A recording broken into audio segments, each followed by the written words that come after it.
Sejam muito bem-vindos, eu sou Paula Leal, estamos começando mais uma edição de Oeste Sem Filtro, programa que vai ao ar de segunda a sexta-feira a partir das 5h45 da tarde.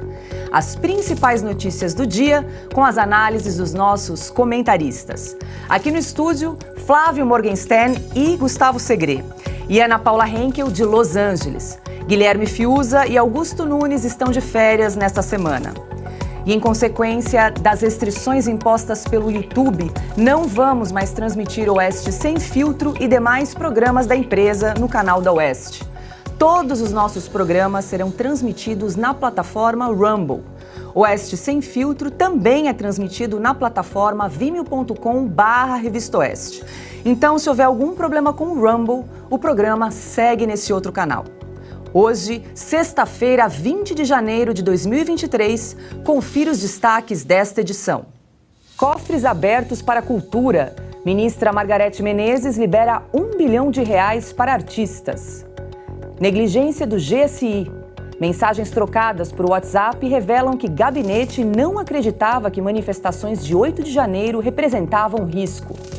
E ainda, líder do Sem-Teto, Guilherme Boulos, critica ministro da Defesa, José Múcio. Isso e muito mais agora em Oeste Sem Filtro.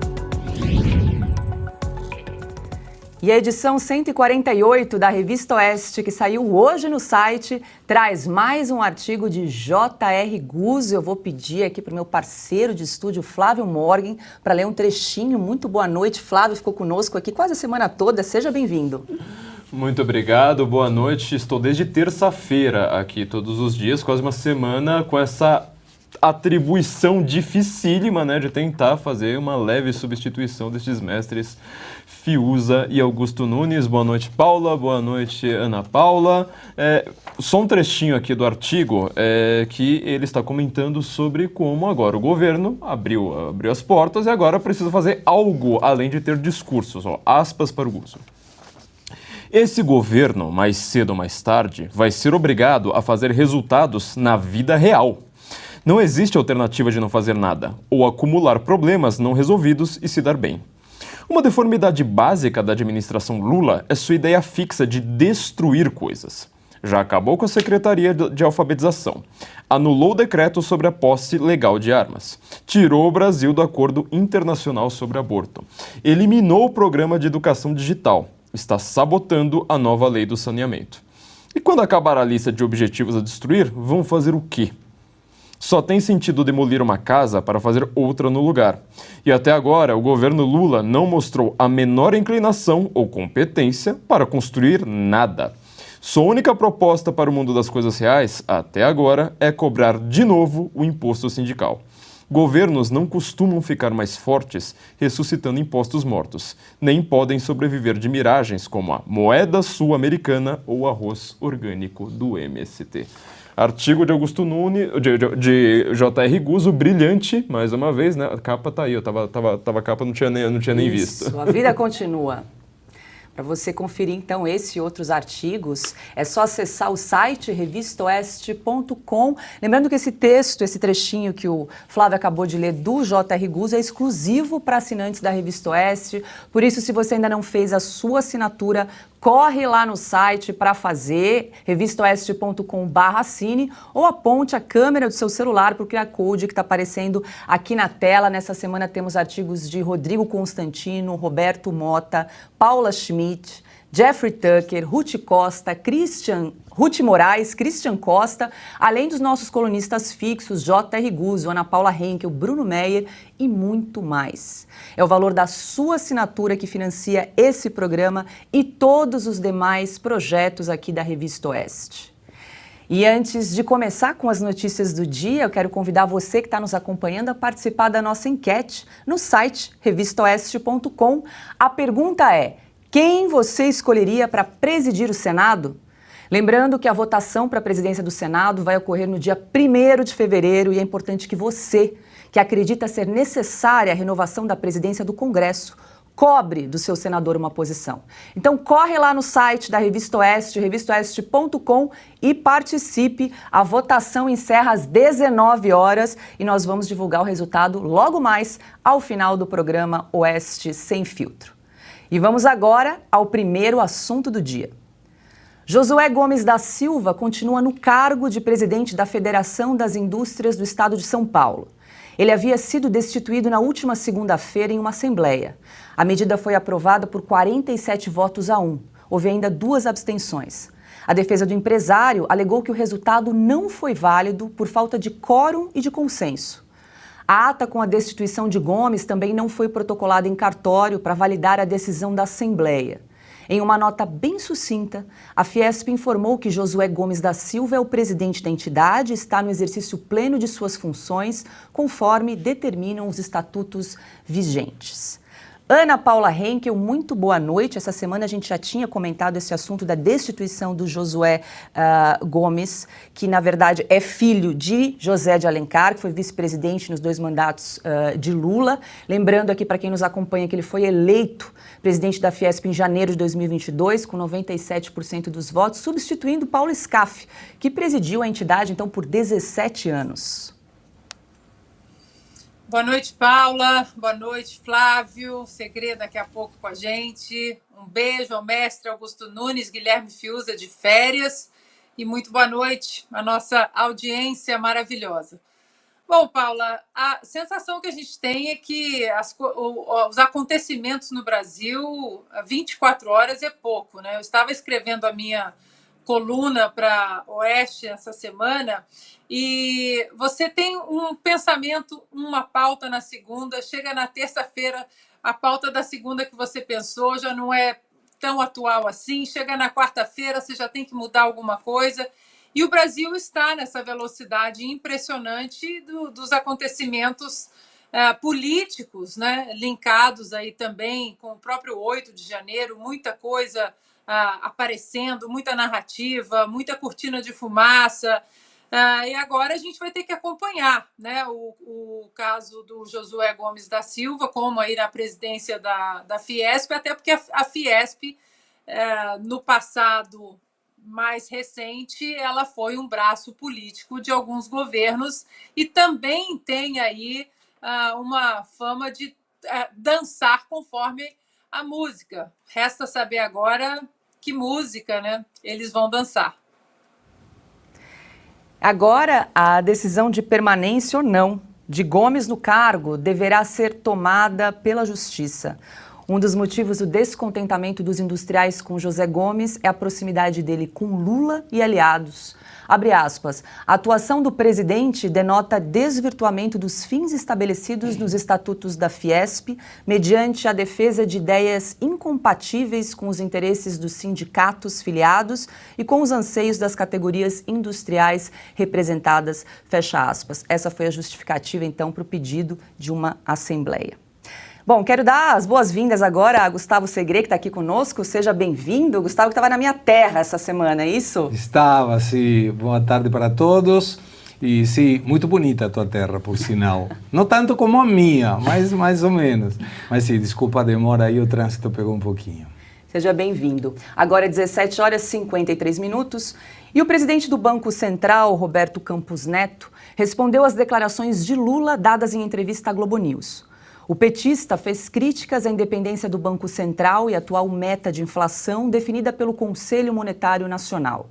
Roberto Campos disse que a redução e o corte de impostos, em especial sobre combustíveis e energia elétrica, que ocorreram ao longo do ano passado, foram determinantes para a deflação dos últimos meses. Bom, Segre, começo com você para a gente relembrar. A inflação no Brasil fechou 2022 com 5,79%.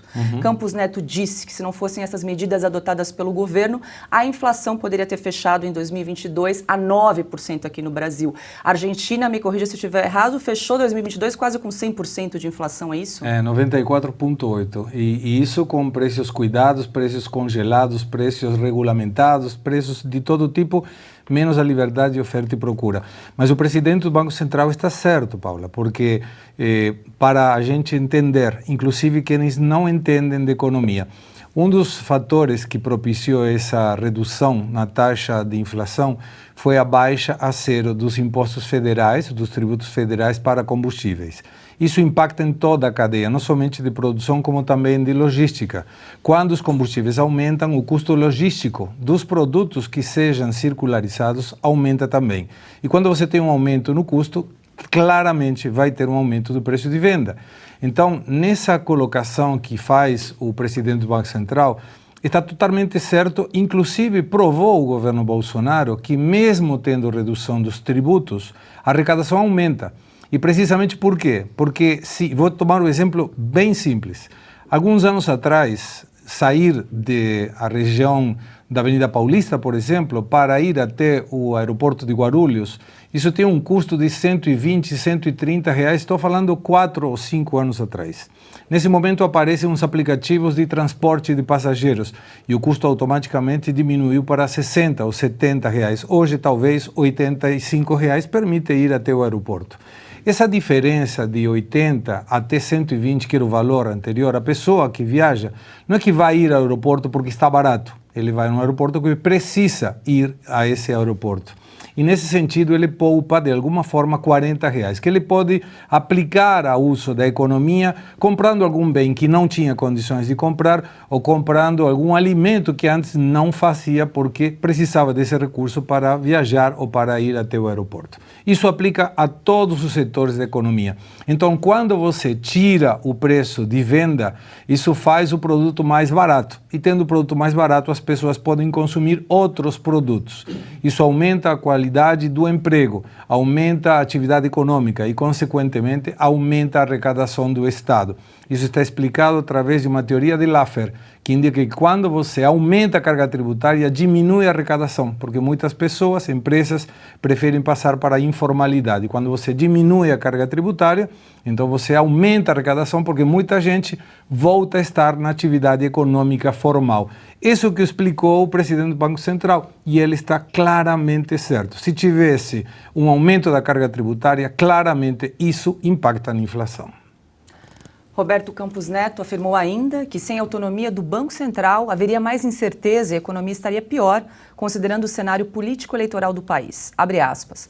Quando você pensa no que está acontecendo no Brasil e quão difícil foi o processo da eleição no Brasil, acho que o mercado estaria bem mais volátil se o Banco Central não tivesse autonomia na lei. Seria outro elemento de incerteza, fecha aspas. Quero colocar o Flávio aqui na conversa. Um Banco Central independente, né, Flávio, pode evitar aí desastres como ocorreu no governo Dilma, a gente bem lembra, né, que forçou uma queda de juros de modo artificial, causando a recessão que a gente bem lembra, conhece.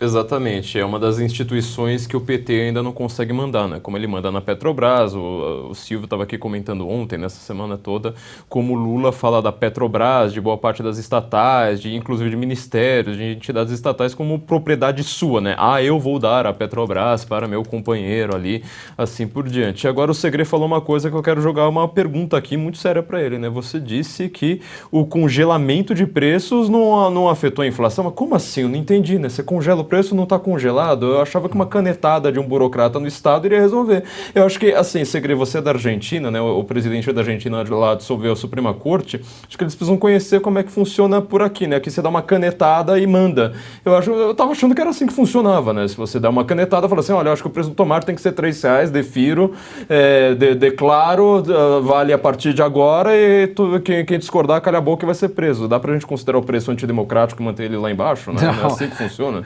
Foi uma observação irônica minha, mas eu gosto muito de falar de termos econômicos e vou tentar simplificar porque a economia não é uma ciência muito fácil de entender. Mas quando você dá uma canetada, como você falou, e congela um preço determinado, você está obrigando a empresa a vender um preço determinado fixado pelo governo. Mas e os custos? E os impostos? Então, quando isso acontece, com uma inflação de 94,8% ao ano, claramente os custos, os insumos vinculados a esse valor de um produto congelado no preço pelo governo, gera que a empresa tem duas opções. Ou para a produção desse produto, coloca um outro nome e sai com outro nome de um produto parecido que não está na lista de congelados, ou ele perde dinheiro. Nenhuma empresa vai querer perder dinheiro. Então o que ela faz? Não consigo insumo, não consigo produzir. E você começa a ver nas gôndolas dos preços cuidados falta de produto. Qualquer país que tenha uma economia socialista, uma economia em que o Estado intervém em tudo, você observa, Venezuela, por exemplo, que começa a ter lugares nas gôndolas dos supermercados que não têm produtos, precisamente por isso. Não funcionam os preços congelados, nós já vimos aqui no Brasil em 1986, os fiscais de Sarney saindo para verificar isso, não serve, não vai funcionar. Mas a maioria dos partidos de esquerda insiste nas mesmas fórmulas, esperando um resultado diferente, que não terá. E aí, Ana, Lula chegou a dizer que é uma bobagem essa questão da independência do Banco Central. Eu queria puxar um gancho do Segre, quando ele fala os países socialistas, né? A receita dos países socialistas. Segre, eu posso colocar a Califórnia na lista desses países socialistas? Pode. Porque, olha, complicado, né? O quinto, sexto PIB do mundo, e eu nunca vi um governo tão democrata / socialista acabar com a economia de um estado como é da Califórnia. E como o Segre estava explicando, né? Além de tudo que o Segre disse, nós ainda temos políticas socialistas no sentido do coletivismo aqui na Califórnia que são devastadoras, né? Você obrigar, por exemplo, quando teve aquela crise dos portos aqui nos Estados Unidos, aqui perto de mim, no porto de Long Beach, que é um dos maiores portos dos Estados Unidos, os containers os navios ficaram parados, né, ali no Oceano Pacífico durante semanas, quase meses, exatamente porque não tinha condição de descarregar os containers dos navios, porque o governador da Califórnia praticamente obrigou aquela máxima da liberdade americana. Bom, se tem um problema ali, está faltando o quê? Caminhão para descarregar? Eu vou pegar um empréstimo no banco, eu vou comprar um caminhão e vou fazer quantas viagens forem necessárias para fazer dinheiro, para ganhar um bom salário, para pagar o empréstimo do banco. O que aconteceu? O governador Gavin Newsom disse, não, para você ter a possibilidade de entrar no porto de Long Beach com seu caminhão, você precisa fazer parte, sabe do quê? Do sindicato ali que, claro, tem os seus conchavos todos com o governo democrata / socialista de Gavin Newsom, que agora é empurrado quase que diariamente pela mídia americana para ser o novo nome do partido para as eleições presidenciais de 2024. O problema da campanha, Segre, de 2024 é exatamente o governo aqui da Califórnia dos últimos anos que não tem tido muito sucesso. Exatamente por essas questões que você trouxe de cunho socialista / Partido Democrata, um partido que praticamente não existe mais. Quer complementar, Segre? Quero, lógico, quero porque são questões apaixonantes estas econômicas. Mas eu vou te contar, Paula, por que o Lula não quer o Banco Central do jeito que está agora, que é um Banco Central autônomo. Porque, em geral, os governos que têm um tinte socialista, que têm o controle do Estado perante tudo, ele quer comandar duas questões que estão na mão do Banco Central. Uma, precisamente, essa questão da determinação do Comitê de Política Monetária, o Copom, que artiluja as questões para que se chegue nessa meta inflacionária que é estabelecida. Mas a outra é a emissão monetária, que só depende do Banco Central. Então, se tiver, como terá, um déficit fiscal, isso que o governo vai gastar mais dinheiro do que vai arrecadar, uma das opções para controlar esse déficit é emitindo moeda. A outra seria emitindo os títulos da dívida pública e a outra aumentando a carga tributária. O Lula pode fazer as duas últimas, pode emitir títulos da dívida pública e pode aumentar a carga tributária, mas não está na mão dele nem a política monetária nem a política de juros. E isso nenhum que queira a esquerda, um governante de esquerda, permitiria, pelo menos, brigar para voltar a ter esse controle. Agora, 18 horas, 4 minutos, estamos ao vivo na plataforma Rumble. Não esqueça de deixar o seu like, o seu comentário, de se inscrever também na plataforma. É só clicar naquele botãozinho verde escrito Follow. Estamos com mais de 93 mil inscritos no nosso canal. Queremos chegar aos 100 mil, para isso a gente precisa do seu apoio. Não esqueça de compartilhar esse link nas redes sociais, nos grupos de WhatsApp e de Telegram, para que mais pessoas cheguem até nós para acompanhar o programa que é o Oeste Sem Filtro, que vai ao ar de segunda a sexta-feira, sempre às 17h45 da tarde, e todos os demais programas da casa, aqui o Oestcast, Estúdio Oeste, e também as liberais. E também quero fazer uma chamada para você responder a nossa enquete. Corre lá no site também, você encontra no Twitter da Revista Oeste para responder a nossa enquete. A gente vai dar o resultado hoje, ao final do programa. Quem você escolheria para presidir o Senado? Lembrando que a eleição é dia 1º de fevereiro para a escolha aí do novo presidente do Senado. A gente quer saber a sua opinião, então vote, é rapidinho e no final do programa a gente dá o resultado. E agora é hora de entrevista aqui no Oeste Sem Filtro.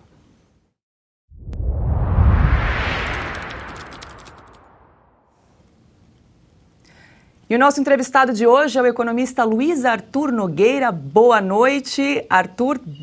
Você me escuta? Escuto sim, Paula. Boa noite, é um prazer estar aqui com vocês no Oeste Sem Filtro. Seja muito bem-vindo aqui ao programa. Bom, o Segre já deu um spoiler aqui sobre a importância de um país manter a autonomia do Banco Central, mas queria te ouvir a respeito dessa questão e se você acredita que existe algum risco dessa medida ser revertida aí pelo novo governo. Bom, concordo com ele. De fato, é muito importante para o Brasil ter um Banco Central autônomo, independente, principalmente nesse momento de transição de um governo mais à direita para outro mais à esquerda. Isso trouxe muita tranquilidade, principalmente no câmbio. Eu diria, Paula, que hoje a gente tem um dólar aí oscilando em torno de R$ 5,20, apesar de muitas declarações ruins do ponto de vista econômico por parte do governo Lula. Numa situação normal, essas declarações ruins já teriam feito o dólar passar de R$ 6. Então, eu me arrisco a dizer que se o Brasil não tivesse um Banco Central autônomo, o dólar estaria acima de R$ 6, consequentemente teria impacto inflacionário muito ruim e jogaria ainda mais pressão para o Banco Central subir juros. Então, é graças ao Banco Central independente que o câmbio ficou estável, tranquilo e jogando a favor, inclusive, do governo Lula. E aí tem um ponto que o presidente Lula não entende, que o Banco Central independente, autônomo, ajuda o governo dele, porque tem credibilidade. E o mercado financeiro confia nesse Banco Central. Sabe que se preciso for, se houver alguma perda de expectativa inflacionária, o Banco Central vai ter autonomia política para subir taxa de juros. E o presidente Lula precisa entender também que a melhor política social que ele pode fazer para a população é exatamente ter uma inflação sob controle, uma inflação baixa, porque ela preserva o poder de compra, principalmente da baixa renda. Então é esse Banco Central autônomo que garante um controle da inflação e juros na medida certa. Não vai ser na marra, conforme foi feito lá atrás no governo Dilma, de forma desastrosa, que o Banco Central vai reduzir juros. E para concluir, respondendo a sua pergunta, eu diria que não há um risco de curto prazo de o Congresso Nacional mudar isso, porque não cabe uma canetada do presidente Lula para mudar a autonomia do Banco Central. Isso foi um projeto de lei aprovado durante o governo Bolsonaro e qualquer alteração teria de passar pelo Congresso Nacional. E eu prefiro acreditar que o Congresso Nacional barraria qualquer tentativa nesse sentido e também prefiro acreditar que o Congresso Nacional, principalmente esse que vai assumir agora em fevereiro, terá outras prioridades econômicas, entre elas a reforma tributária. A gente espera isso, né? Diga lá, Segre. Eu queria perguntar, doutor Nogueira, boa tarde, essa questão do déficit previsto fiscal para esse ano 2023 são 40 bilhões de dólares praticamente. Como pode afetar na expectativa dos empresários, não somente locais como internacionais, aqueles que deveriam investir no país, imaginando que quando você tem um déficit que, se for um ano só, tudo bem, a gente dá para encarar, mas se for contínuo e crônico, isso pode, precisamente lá na frente, alterar o impacto inflacionário. Como poderia ser essa expectativa? Exatamente, Segre, concordo. Boa noite a você, boa noite a todos. Olha, de forma, como você bem destacou, um déficit num ano pontual, primeiro ano de governo, o mercado até aceita. Claro que não pegou bem aquela PEC aprovada no ano passado, que era a PEC fura-teto, essa que é a palavra verdade, para aquela proposta de emenda à Constituição, aí cerca de 200 bilhões de reais acima do teto de gastos. Isso gerou muito ruído, não ajudou na imagem do Brasil lá fora perante o investidor estrangeiro, perante o nosso empresariado. Isso piorou, inclusive, as expectativas inflacionárias para este ano, que estão muito acima do teto da meta. Vamos lembrar que o centro da meta esse ano é 3,25%, centro da meta de inflação, com uma tolerância de 1,5 ponto para mais ou para menos. Então, no limite, o teto da meta é 4,75%, só que as expectativas inflacionárias já estão acima de 5,30%. E por quê estão acima de 5,30%? Porque o mercado financeiro não enxerga uma credibilidade fiscal no governo Lula. Ok, primeiro ano, vai ter rombo, tudo bem. O que o mercado quer saber? Qual é o futuro? O que esperar das contas públicas nos próximos 3 anos? E aí o ministro da Fazenda, Fernando Haddad, tem uma missão importantíssima, que é apresentar ainda no primeiro semestre deste ano uma nova regra fiscal que vai substituir o teto de gastos. E essa regra fiscal ela tem que ser crível, factível, né? Ela tem que se mostrar para o mercado financeiro que ela pode ser cumprida e, mais do que isso, de que a trajetória das contas públicas no futuro ela é positiva, ela é benigna. Se o ministro Haddad conseguir fazer isso, ele vai, inclusive, melhorar as expectativas inflacionárias, abrindo espaço para o Banco Central reduzir juros no futuro. Caso contrário, se o mercado financeiro enxergar uma regra fiscal que não tem nem pé nem cabeça, que não vai ser executada na prática, aí as expectativas inflacionárias vão piorar. Isso vai obrigar o Banco Central, que é autônomo, a subir juros e certamente vai gerar uma reação do presidente Lula, que não entende que o papel do Banco Central, papel número 1, é preservar o poder de compra da moeda. E o Banco Central ele é técnico, ele olha as expectativas inflacionárias. Se as expectativas estão subindo, sobe juros. Se as expectativas estão caindo, reduz juros. E quem determina hoje a expectativa inflacionária é a política fiscal do governo Lula. Portanto, está nas mãos da equipe econômica melhorar ou piorar o cenário inflacionário e de juros aqui no Brasil. Nós estamos conversando com o economista Luiz Arthur Nogueira. Quem pergunta agora é Flávio Morgan. Doutor Nogueira, boa noite. Mais uma vez um prazer conversar com o senhor. Eu queria fazer uma pergunta tanto econômica quanto política. Uma das questões que envolveu o Banco Central recentemente foi o COAF. O COAF que estava, sob a tutela ali do Banco Central, esse Banco Central independente, e foi para o Ministério da Fazenda do Fernando Haddad. O COAF ele foi responsável por emitir uma série de relatórios a respeito de lavagem de dinheiro, inclusive só em 2011, lembrando ali o comecinho do que foi o governo Dilma, segundo aqui, como nós apuramos dentro da Revista Oeste, eles acompanharam movimentações financeiras suspeitas de mais de 20 mil pessoas, totalizando 55 bilhões, desses 1 bilhão em dinheiro em espécie. Curiosamente, o COAF ele foi aparelhado pelo PT e pelo estamento, a partir principalmente da CPI da Covid, que quis emitir relatórios, como se, por exemplo, sites pequenos estivessem movimentando 1 bilhão ou coisas do tipo. Como o mercado está vendo exatamente essa saída do COAF, do Banco Central, para o Ministério da Fazenda, tutelado pelo Haddad? Lembrando que o COAF também foi o responsável por operações da Polícia Federal, como a Operação Acrônimo, que estava circulando ali, following the money, dinheiro envolvendo autoridades que agora estão investigando os outros. Boa noite, Flávio. Obrigado pela pergunta. O mercado vê com péssimos olhos. Claro, você tira o COAF de um órgão que é independente, autônomo, que tem credibilidade como o Banco Central e coloca na mão de um órgão que é político, que é o Ministério da Fazenda, cujo ministro é o Fernando Haddad, e a gente sabe que ali não vai ter independência, não vai ter autonomia, não vai ter critérios técnicos. Então você perde a credibilidade de um órgão que tem um papel fundamental, como você bem destacou, que é follow the money, que é acompanhar quem está cometendo fraudes, desvios, lavagem de dinheiro, ou seja, um órgão que tem um papel fundamental, inclusive, de combate à corrupção. E aí o mercado financeiro fica de olhos arregalados. Por que essa mudança? Qual o objetivo disso? Não houve critério técnico nenhum para isso e acaba remetendo a um problema anterior dos governos do PT em que houve muita corrupção. Qual é o objetivo de você tirar o critério técnico de um órgão tão importante? É voltar com essa corrupção? Espero sinceramente que não, mas que fica a dúvida no ar, certamente fica, porque a credibilidade do COAF está em jogo na medida em que você tira de um órgão autônomo, como o Banco Central, e joga no órgão político, como o Ministério da Fazenda. Quem pergunta agora é Ana Paula Henkel. Boa noite, doutor Nogueira, muito obrigada pela entrevista. Na verdade, são duas perguntas em uma, né? Bom, primeiro, o combo declaração do presidente Lula sobre o Banco Central, a falta de compromisso fiscal já demonstrada por esse governo. O nome de Fernando Haddad, que é um nome bem diferente do nome muito técnico e muito respeitado aqui fora, como o do ministro Paulo Guedes.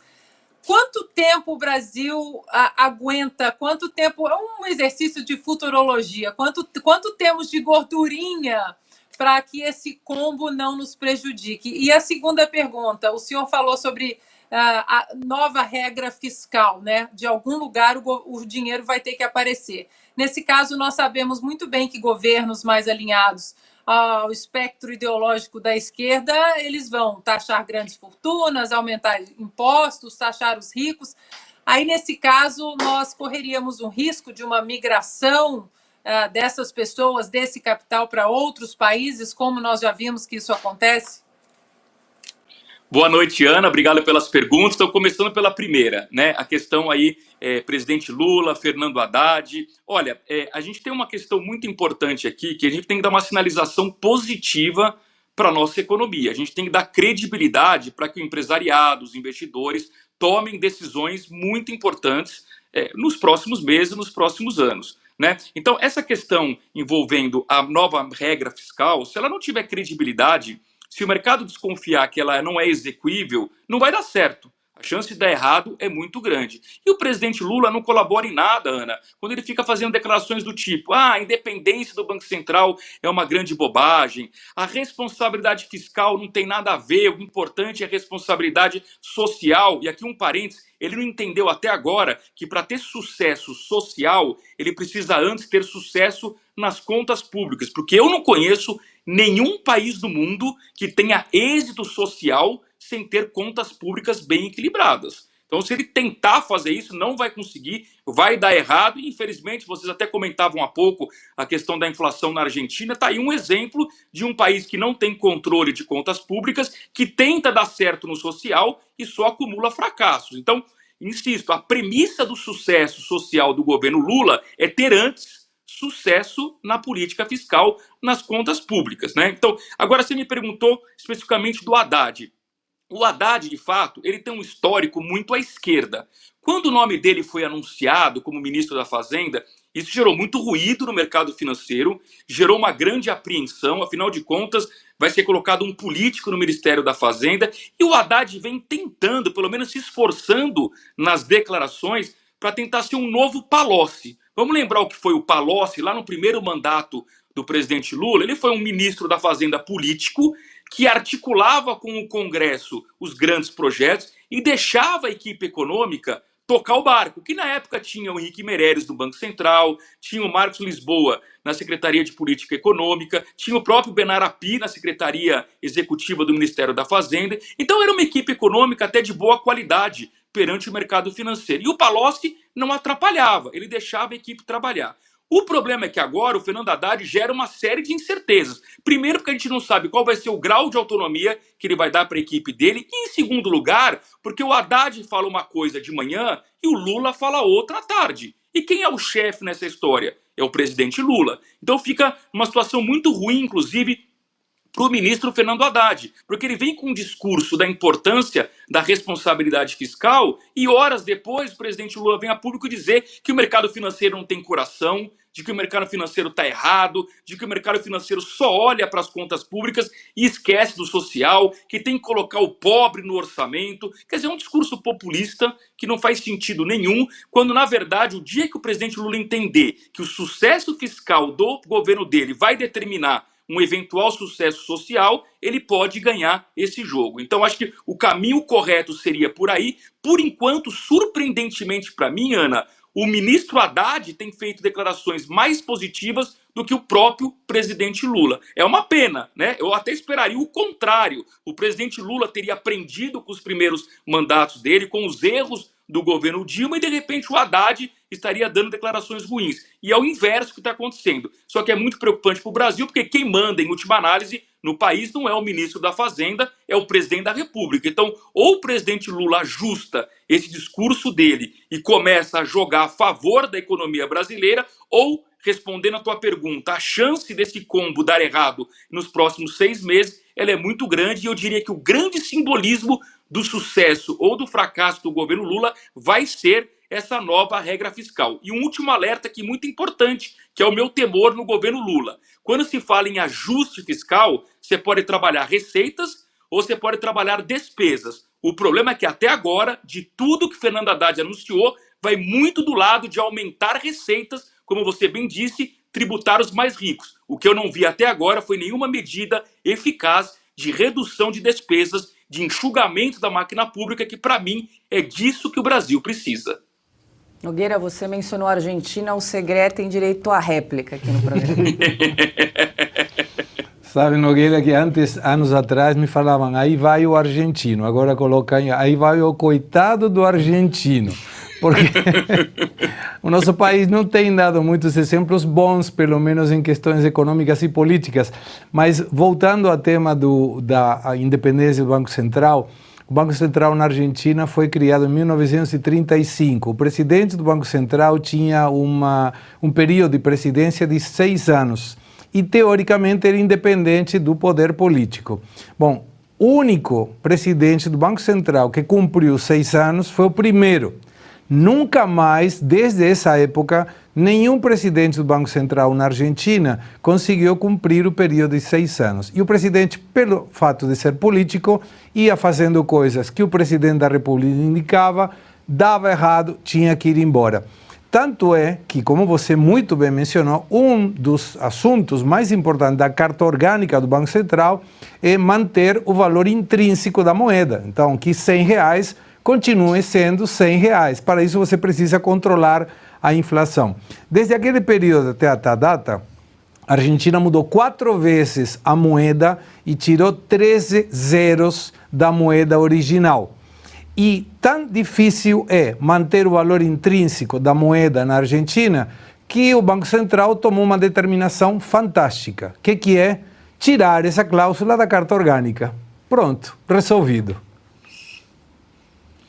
Segre, eu lamento profundamente. A Argentina, ela vem cometendo erros econômicos parecidos com aqueles que o Brasil cometeu lá na década de 80, década de 90, congelamento de preços, soluções milagrosas que a gente sabe que não funcionam na economia. A própria Argentina já cometeu também esses erros no passado. Parece que o peronismo não aprende, né? Se aqui a gente tem a nossa esquerda que não aprende com os erros do passado, o peronismo também não aprende, mas chega na hora da eleição, o populismo econômico ele é muito forte, né? Ele, de fato, ele acaba convencendo corações e mentes que acabam votando nesse populismo, na esperança de que dias melhores virão. E a gente sabe que todo populismo econômico, ele começa com um pequeno resultado econômico positivo, que dá uma sensação de bem-estar num primeiro momento, e na sequência a fatura chega, a conta chega, a sociedade paga a conta. E normalmente é o lado mais pobre da sociedade que paga a conta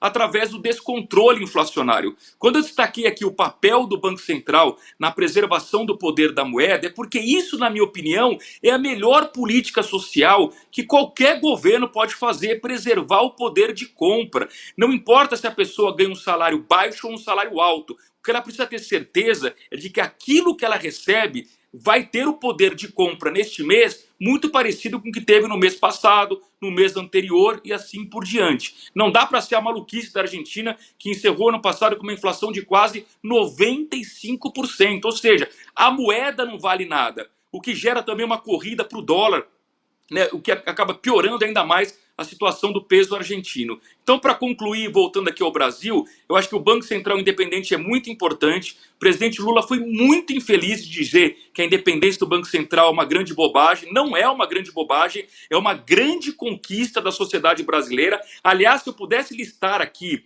pontos positivos, legados que ficaram do presidente, do governo Bolsonaro para o governo Lula, talvez o número 1 que eu citaria seria exatamente a independência do Banco Central. O presidente Lula não tem ideia do quanto Roberto Campos Neto e a sua diretoria podem ajudá-lo nesses 2 anos, porque são 2 anos de mandato que eles têm ainda pela frente, e talvez no futuro, se tiver um pouquinho de humildade, o presidente Lula vai agradecer, vai pedir desculpas pela declaração infeliz que ele deu contra a independência do Banco Central e vai reconhecer que essa é uma conquista da sociedade brasileira. É uma conquista do Estado brasileiro que não deve ser mudado ao sabor de nenhum governo. Não importa se governo de esquerda, de centro ou de direita, o Banco Central Autônomo é uma conquista nossa, da qual não devemos abrir mão.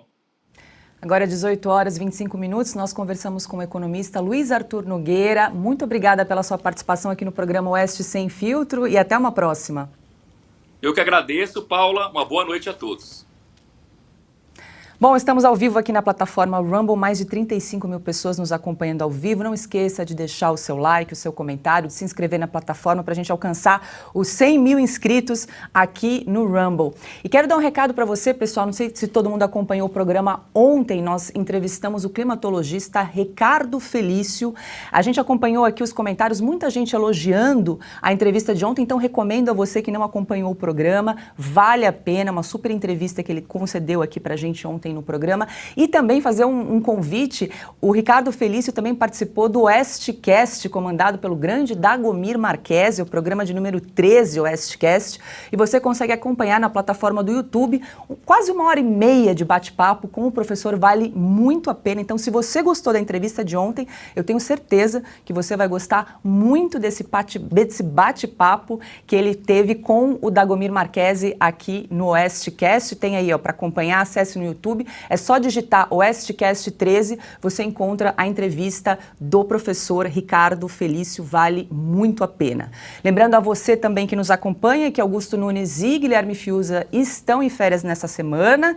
E que mais que nós temos? Não esqueça de responder a nossa enquete lá no site da Revista Oeste ou no Twitter aqui da Revista Oeste. A gente quer saber quem você escolheria para presidir o Senado, então corre lá, ao final do programa a gente vai dar o resultado. A votação encerra agora às 19 horas, então ainda dá tempo, se você ainda não participou, para votar na nossa enquete. E ao final do programa a gente tem uma surpresinha, porque a gente vai conversar sobre séries. Eu sei que todo mundo gosta, está chegando o final de semana, hoje é sexta-feira, e a gente vai ter dicas muito legais de um especialista em séries aqui no programa. Então já deixa anotadinho aí, deixa o bloquinho de papel ao lado, porque a gente vai conversar e vai dar dicas aí para o seu final de semana de séries legais para a gente assistir. Bom, acho que passamos por vários recados aqui, 18 horas e 27 minutos, a gente segue com mais informações aqui no programa Oeste Sem Filtro, porque o PSDB protocolou na Justiça Federal uma ação para a retirada do termo golpe de sites e publicações oficiais do governo, quando houver referência ao impeachment de Dilma Rousseff. Na ação, os advogados do partido alegam que o uso inadequado da palavra golpe fere a Constituição, que determina que a publicidade institucional tem de possuir caráter informativo. O Congresso Nacional cassou o mandato de Dilma em 2016. O procedimento foi reconhecido como constitucional pela Justiça. E aí, Flávio, peço socorro. Quer dizer que é golpe não é desinformação. Não contente com isso, ao chamar o impeachment de golpe, você está chamando o Supremo Tribunal Federal de golpista. E essa briga vai ser muito legal. Porque nós sabemos muito bem que internamente no STF há uma divergência ali, né? Tem alguns grupos que divergem um pouquinho. Eles claramente estão completamente unidos quando o assunto é Bolsonaro. Quando o assunto agora deixa de ser Bolsonaro, como diz a capa da edição dessa revista, né, da Revista Oeste aqui, agora a quitanda abriu. Agora tem outras questões em jogo aqui. E uma parte do STF é uma parte bem ligada ao PT, uma outra parte do STF é uma parte bem ligada ao PSDB. Agora as coisas vão comer, o climinha lá, que era de pura animosidade, tudo sempre indo bem, talvez agora a coisa comece a esquentar. Não contente, a gente precisa sempre lembrar quem é o vice do senhor Luiz Inácio Lula da Silva, né? Um certo senhor Geraldo Alckmin que já disse que o PT queria voltar à cena do crime. E agora, né, saiu do PSDB, justamente deste mesmo PSDB, para um partido meio anódino dos satélites ali, né? Esses satélites soviéticos brasileiros da esquerda brasileira que ficam ao redor do PT. A gente sabe exatamente por que ele está nesse papel de vice. Agora, o curioso... o PSDB, um partido que a gente nem lembrava mais que existia, sabe? Acho que foi a primeira vez que eu vejo uma notícia sobre o PSDB com alguma mínima relevância, não sei quantos anos, eu tinha esquecido que o PSDB existia. Acho que ele tinha um animal lá de símbolo, não lembro como é que é o negócio, mas... enfim, saiu voando, ninguém mais lembra. Tem um detalhe aqui, tudo que a administração do Bolsonaro tentou fazer era vetado, dizendo, mas isso aqui é pessoal, ou seja, você não pode dizer, olha, nós aumentamos o índice de alfabetização, portanto a Secretaria de Alfabetização, não pode, você está fazendo propaganda gratuita. Olha, nós não pode. Quem sabe do que estava acontecendo em Brasília nos últimos 4 anos, sabe que você não podia fazer absolutamente nada. Para quem quer entender o que aconteceu, principalmente no período eleitoral, era impossível até mesmo dizer verdades óbvias que estavam aí na cara de todo mundo. A dificuldade que era conseguir usar essa frase do Geraldo Alckmin. Não, porque não pode, já está fora de contexto, tinha um fact-checking interno ali do TSE. Olha, o Lula é contra o aborto. Não pode. Onde já se viu você dizer que o Lula é contra o aborto, porque isso aí é... Então, assim, tudo que você podia fazer para impedir uma atuação normal de um governo era considerado, isso aqui é muito autoritário porque é pessoal. Agora, estamos no dia 20 de um governo. Tudo agora é liberado para você falar assim, agora impeachment é golpe, vamos usar, inclusive, né, a gente tem que lembrar que a Secretaria de Comunicação retuitou tweets do próprio Paulo Pimenta, quer dizer, a pessoalidade ali tá extrema. Ele apaga, fica por isso mesmo e todo mundo acha normal. Se fosse a administração passada, acho que já teria pedido de cadeia, teria pedido de tanque na rua por conta de uma coisinha como essa. Diga lá, Segre. Eu fiquei pensando que vários dos ministros do atual governo Lula votaram a favor do impeachment da Dilma Rousseff. E o protetor da Constituição Federal é o Superior Tribunal Federal, a Corte Suprema de Justiça. E eu lembro até agora o Lewandowski, do lado não me lembro se era Renan Calheiros, na época, era Renan Calheiros, que estavam comentando como terminava essa questão do impeachment, que é constitucional e que de alguma maneira salvou o Brasil de uma catástrofe pior a que o Dilma deixou. Então, do ponto de vista constitucional, chamar o impeachment de golpe é uma retórica, somente uma retórica de quem tenta demonstrar que na época não foi uma saída constitucional a saída da Dilma. Mas isso se contrapõe com o fato de colocar como ministro alguém que votou a favor desse golpe. Incoerências que têm alguns governos socialistas. Ana, ainda sobre esse assunto, nessa semana, a tentativa de emplacar a narrativa de que houve um golpe ao tratado impeachment de Dilma já havia sido denunciada ao Ministério Público Federal por iniciativa do vereador Rubinho Nunes, do União Brasil de São Paulo. Olha, Paula, eu vou ser bem sincera, o PSDB não tem mais o que fazer, não. Sinceramente, gastar tempo, dinheiro para protocolar na Justiça Federal uma ação para retirar do termo golpes, retirar o termo golpe de sites e publicações oficiais do governo. Deixa falar, gente, deixa falar.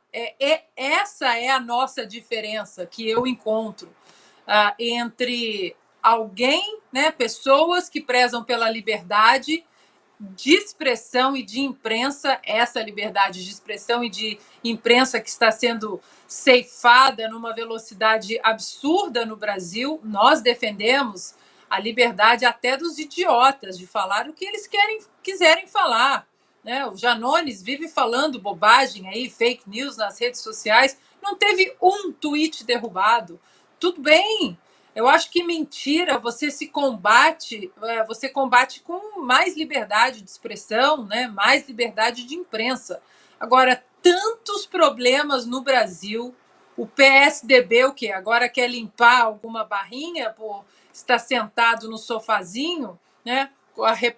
Porque, de uma certa forma, o Geraldo Alckmin carrega ainda, né, o DNA do PSDB Então não adianta, o PSDB está ali, de alguma forma, sentadinho no sofá, com o PT no escurinho do cinema. Vamos encontrar outras coisas mais propositivas e urgentes no Brasil. Por que o PSDB não resolve protocolar na Justiça Federal o que está acontecendo com a censura no Brasil em relação a jornalistas, tendo redes sociais derrubadas, contas bancárias bloqueadas, passaportes cancelados sem o devido processo legal, sem o respeito ao sistema acusatório, sem o respeito à nossa Constituição? Por que o PSDB não faz isso? Por que o PSDB não questiona na Justiça Federal o que está acontecendo com parlamentares sendo calados? Faça-me o favor, Paulo. 18 horas e 35 minutos. Pessoal aqui no chat comentando sobre a Lei Rouanet. Sim, está na pauta. Nós vamos comentar a liberação de 1 bilhão de verbas da Lei Rouanet. Então fique conosco, logo mais a gente comenta esse assunto. A revista Veja denunciou o Gabinete de Segurança Institucional. Segundo a reportagem divulgada hoje, o GSI, comandado pelo general Marco Edson Gonçalves Dias, sabia do risco dos atos de vandalismo de 8 de janeiro na Praça dos Três Poderes, em Brasília. A revista teve acesso a várias mensagens trocadas em um grupo de WhatsApp usado pelo GSI e pelo Comando Militar do Planalto. Em uma primeira mensagem ao CMP, no dia 6 de janeiro, o órgão informa que não havia necessidade de reforço da segurança do Palácio naquele fim de semana e que a situação era de normalidade. O GSI completou: os órgãos de inteligência estarão monitorando a capital. Qualquer mudança de cenário, informaremos de pronto. No mesmo dia, 2 horas e meia depois, outra mensagem informa que o secretário de Segurança e Coordenação Presidencial, o general Carlos Feitosa Rodrigues, agradece o apoio dos Dragões no dia de hoje. O pelotão de choque pode ser liberado da prontidão. Uma terceira mensagem no dia da invasão, 8 de janeiro, apenas 1 hora antes das manifestações, o GSI pede ao Comando Militar do Planalto o apoio de um pelotão de choque. Naquele momento, havia apenas 15 agentes fazendo a segurança do Planalto. Bom, então essa aí é uma reportagem que, enfim, exclusiva da revista Veja, que nós estamos repercutindo aqui no programa Oeste Sem Filtro. E é importante, Flávio, a gente relembrar os últimos fatos, a gente tem repercutido aqui no programa. Foi divulgado um ofício em que o ministro da Justiça, Flávio Dino, informa o governador, então governador do Distrito Federal, Ibanez Rocha, sobre a possibilidade de invasão. A ABIN, Agência Brasileira de Inteligência, produziu diversos alertas sobre riscos de ataques, chegou a distribuir para uma rede aí de 48 órgãos em 16 ministérios, e agora essa informação, então, de que o general do GSI sabia dos riscos dos atos em Brasília. Quer dizer, surgem cada vez mais provas concretas de que as autoridades sabiam e não tomaram providências em relação aos atos do último dia 8 de janeiro. Eu vou ser uma pessoa... Você talvez uma das primeiras pessoas a dizer isso. Isto é caso para impeachment, caso seja confirmado. Por conta do seguinte, todo mundo está tentando fazer essa narrativa comparando o que aconteceu no dia 8 de janeiro ao que aconteceu no dia 6 de janeiro, né, de 2 anos atrás, no Capitólio, nos Estados Unidos. O Capitólio foi uma ação completamente maluca, pessoas que entraram lá simplesmente para fazer uma zona, ficar fazendo live de Instagram. Não tinha, na verdade, nenhum objetivo muito claro ali, ou seja, mais um desses movimentos de massa sem nenhuma pauta clara, foi mais ou menos uma festa. No final das contas, inclusive, eles são chamados de... foi chamado isso de maior crime contra a democracia desde a guerra de independência dos Estados Unidos, como colocou o próprio presidente Joe Biden, sendo que, na verdade, eles não mataram ninguém. Na verdade, uma das pessoas que estavam lá fazendo essa algazarra completamente condenável, óbvio, foi morta dentro do Capitólio, foi, na verdade, um dos manifestantes. Então estava todo mundo querendo dizer, olha, vamos tentar fazer um Capitólio, a esquerda brasileira, né, todos os isentões, toda a turma lá do meio, querendo dizer o tempo todo que a turma do Bolsonaro era igualzinha à turma ali do Capitólio. Sempre com o discurso de que Bolsonaro ele daria um golpe, portanto seria necessário dar um golpe no Bolsonaro antes dele dar um golpe. Era sempre essa retórica, olha só, ali um dia conversou com o general, onde já se viu conversar com o general, ele vai dar um golpe militar, ele é um ditador, precisamos dar um jeito neste homem, precisamos acabar com a direita no Brasil, senão nós viveremos numa ditadura. Então a narrativa era sempre voltada para o Capitólio. Agora, a gente está começando a desconfiar. Eu falei várias vezes aqui esta semana. Eu não tenho medo de investigar os vândalos. Por que o Lula tem? Porque o Lula está falando na Globo News que ele não quer uma CPI, que uma CPI vai causar confusão. Ué, não é exatamente este o objetivo de uma CPI? Quando uma polícia, por exemplo, vai investigar um crime, ela não causa confusão? É exatamente este o objetivo. E tem os CPI lovers, né, como foi colocado aqui pelo Silvio Navarro, que estavam lá sempre, qualquer coisa, eles acordam e falam, vamos montar uma CPI. Fazer uma CPI, tentaram fazer a CPI do Covid-2, inclusive, né? Randolfo Rodrigues, Renan Calheiros, eu não tô vendo uma movimentação dessa turma por uma CPI, não. O Zeca Dirceu, filho do Zé Dirceu, maior articulador da esquerda brasileira, está dizendo que não é bom fazer CPI neste momento. Tem alguma coisa aí que precisa ser investigada. Nós falamos o tempo todo que havia agora um componente novo, ou seja, forças armadas sendo investigadas, sendo culpadas, sendo tratadas como criminosas. É um ambiente militar. Quando nós entrevistamos no programa Estúdio Oeste o general Santa Rosa na semana passada, ele inclusive levantou mais uma bola que ninguém tinha percebido, porque tinha polícia militar ali não é área de polícia militar não, ali é área de forças armadas, forças federais. Sabe aquela coisa de filme americano, quando aparece alienígena, quando aparece um problema muito grande, estava tudo sendo investigado pela polícia local, aí alguém fala, vamos chamar os feds, vamos chamar os federais. É exatamente esse tipo de problema, é um confronto entre duas polícias, porque ninguém até agora acionou o STM. Nós estávamos desconfiados essa semana inteira de que havia alguma participação, alguma coisa que a esquerda queria esconder. Agora nós estamos vendo que esse senhor general aí, ele fez a segurança pessoal de Luiz Inácio Lula da Silva por anos. Tem alguma coisa muito estranha aí, e se houver participação, o típico false flag, né, como dizem os americanos, ou seja, você incendeia Roma, né, como fez o Nero para culpar os cristãos, como também já se incendiou o Reichstag na Alemanha para então culpar os judeus, você sabe que tudo uma desculpinha feita para uma ditadura. E se isso for confirmado, é realmente caso para impeachment. E aí, Ana, quero te ouvir a respeito, cada vez mais indícios mostrando aí que as autoridades sabiam dos atos e nada fizeram. E o presidente Lula, mais uma vez, vai dizer que não sabia de nada? As peças do quebra-cabeça vão sendo montadas, né? Isso que o Flávio trouxe é muito importante. Por que o presidente Lula não quer uma CPI? Por que o filho do Zé Dirceu, que todos nós sabemos é o grande cérebro aí do Partido dos Trabalhadores, por que o filho dele não quer essa CPI? Ora, durante 4 anos nós abrimos CPI para tudo, né? Absolutamente tudo, queriam pelo menos, né, abrir CPI para tudo. Eu vou trazer de novo, então, Paula, um trecho da fala do ex-ministro da Defesa do governo anterior ao do presidente Bolsonaro, Raul Jungmann, que numa entrevista à CNN, ao jornalista William Vac, disse o seguinte: houve um apagão da inteligência do governo federal, que tem diversos órgãos, vários sinais foram dados, questões que precisam ser esclarecidas e não foram.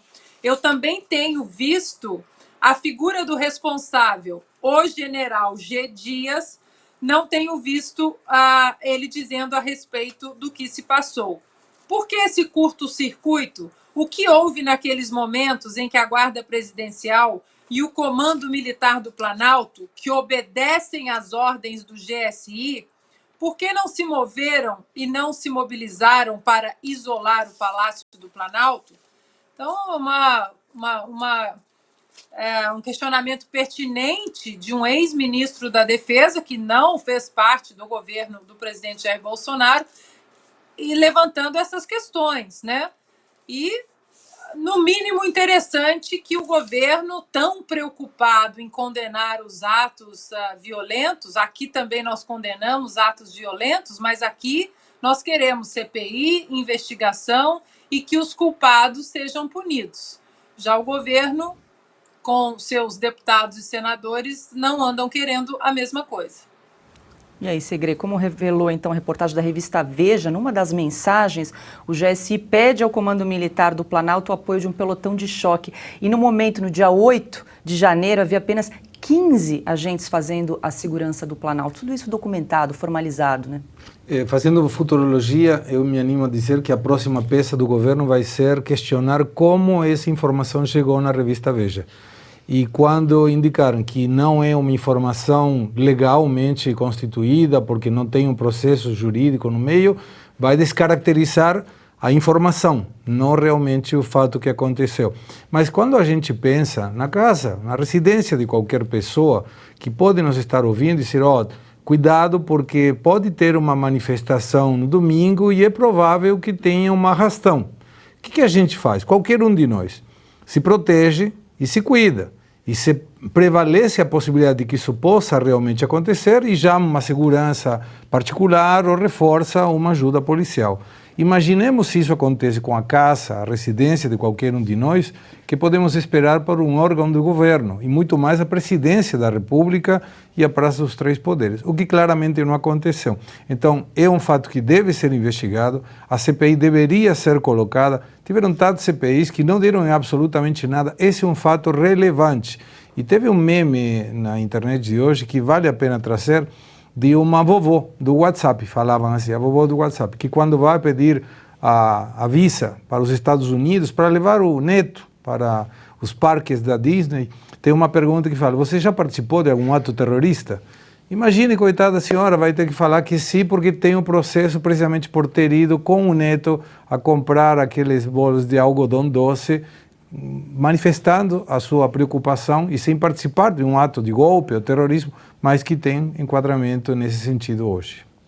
Agora, 18 horas e 46 minutos, eu convido você a participar da nossa enquete lá no site da revistaoeste.com.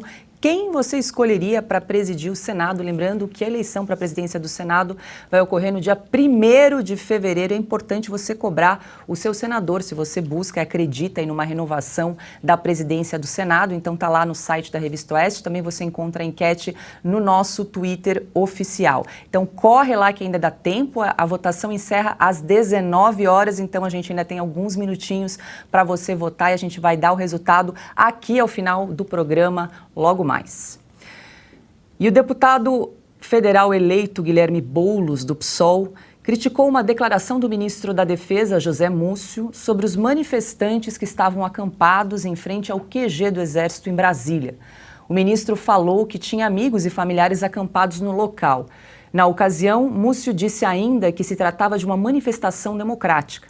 Ele ainda avaliou que os atos acabariam em breve. Vale frisar, a declaração foi dada antes dos atos na esplanada no dia 8 de janeiro. Para Boulos, Múcio deveria escolher melhor seus amigos. A entrevista do líder do Sem Teto foi dada ao jornal Folha de São Paulo. E aí, Ana, fogo amigo aí entre Guilherme Boulos e José Múcio? É o famoso fogo no parquinho, né, Paula?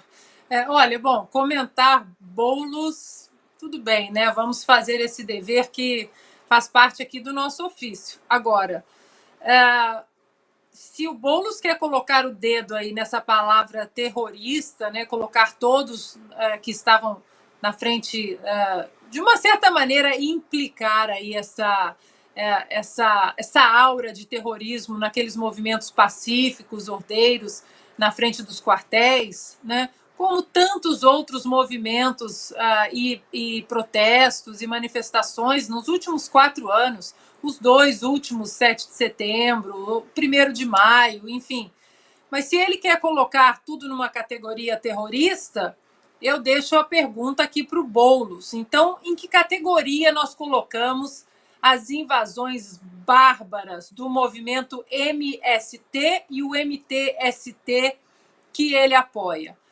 Que categoria nós colocamos o que o MTST, junto com integrantes do MST, o que eles fizeram no prédio da ministra do STF, Carmen Lúcia, em Belo Horizonte?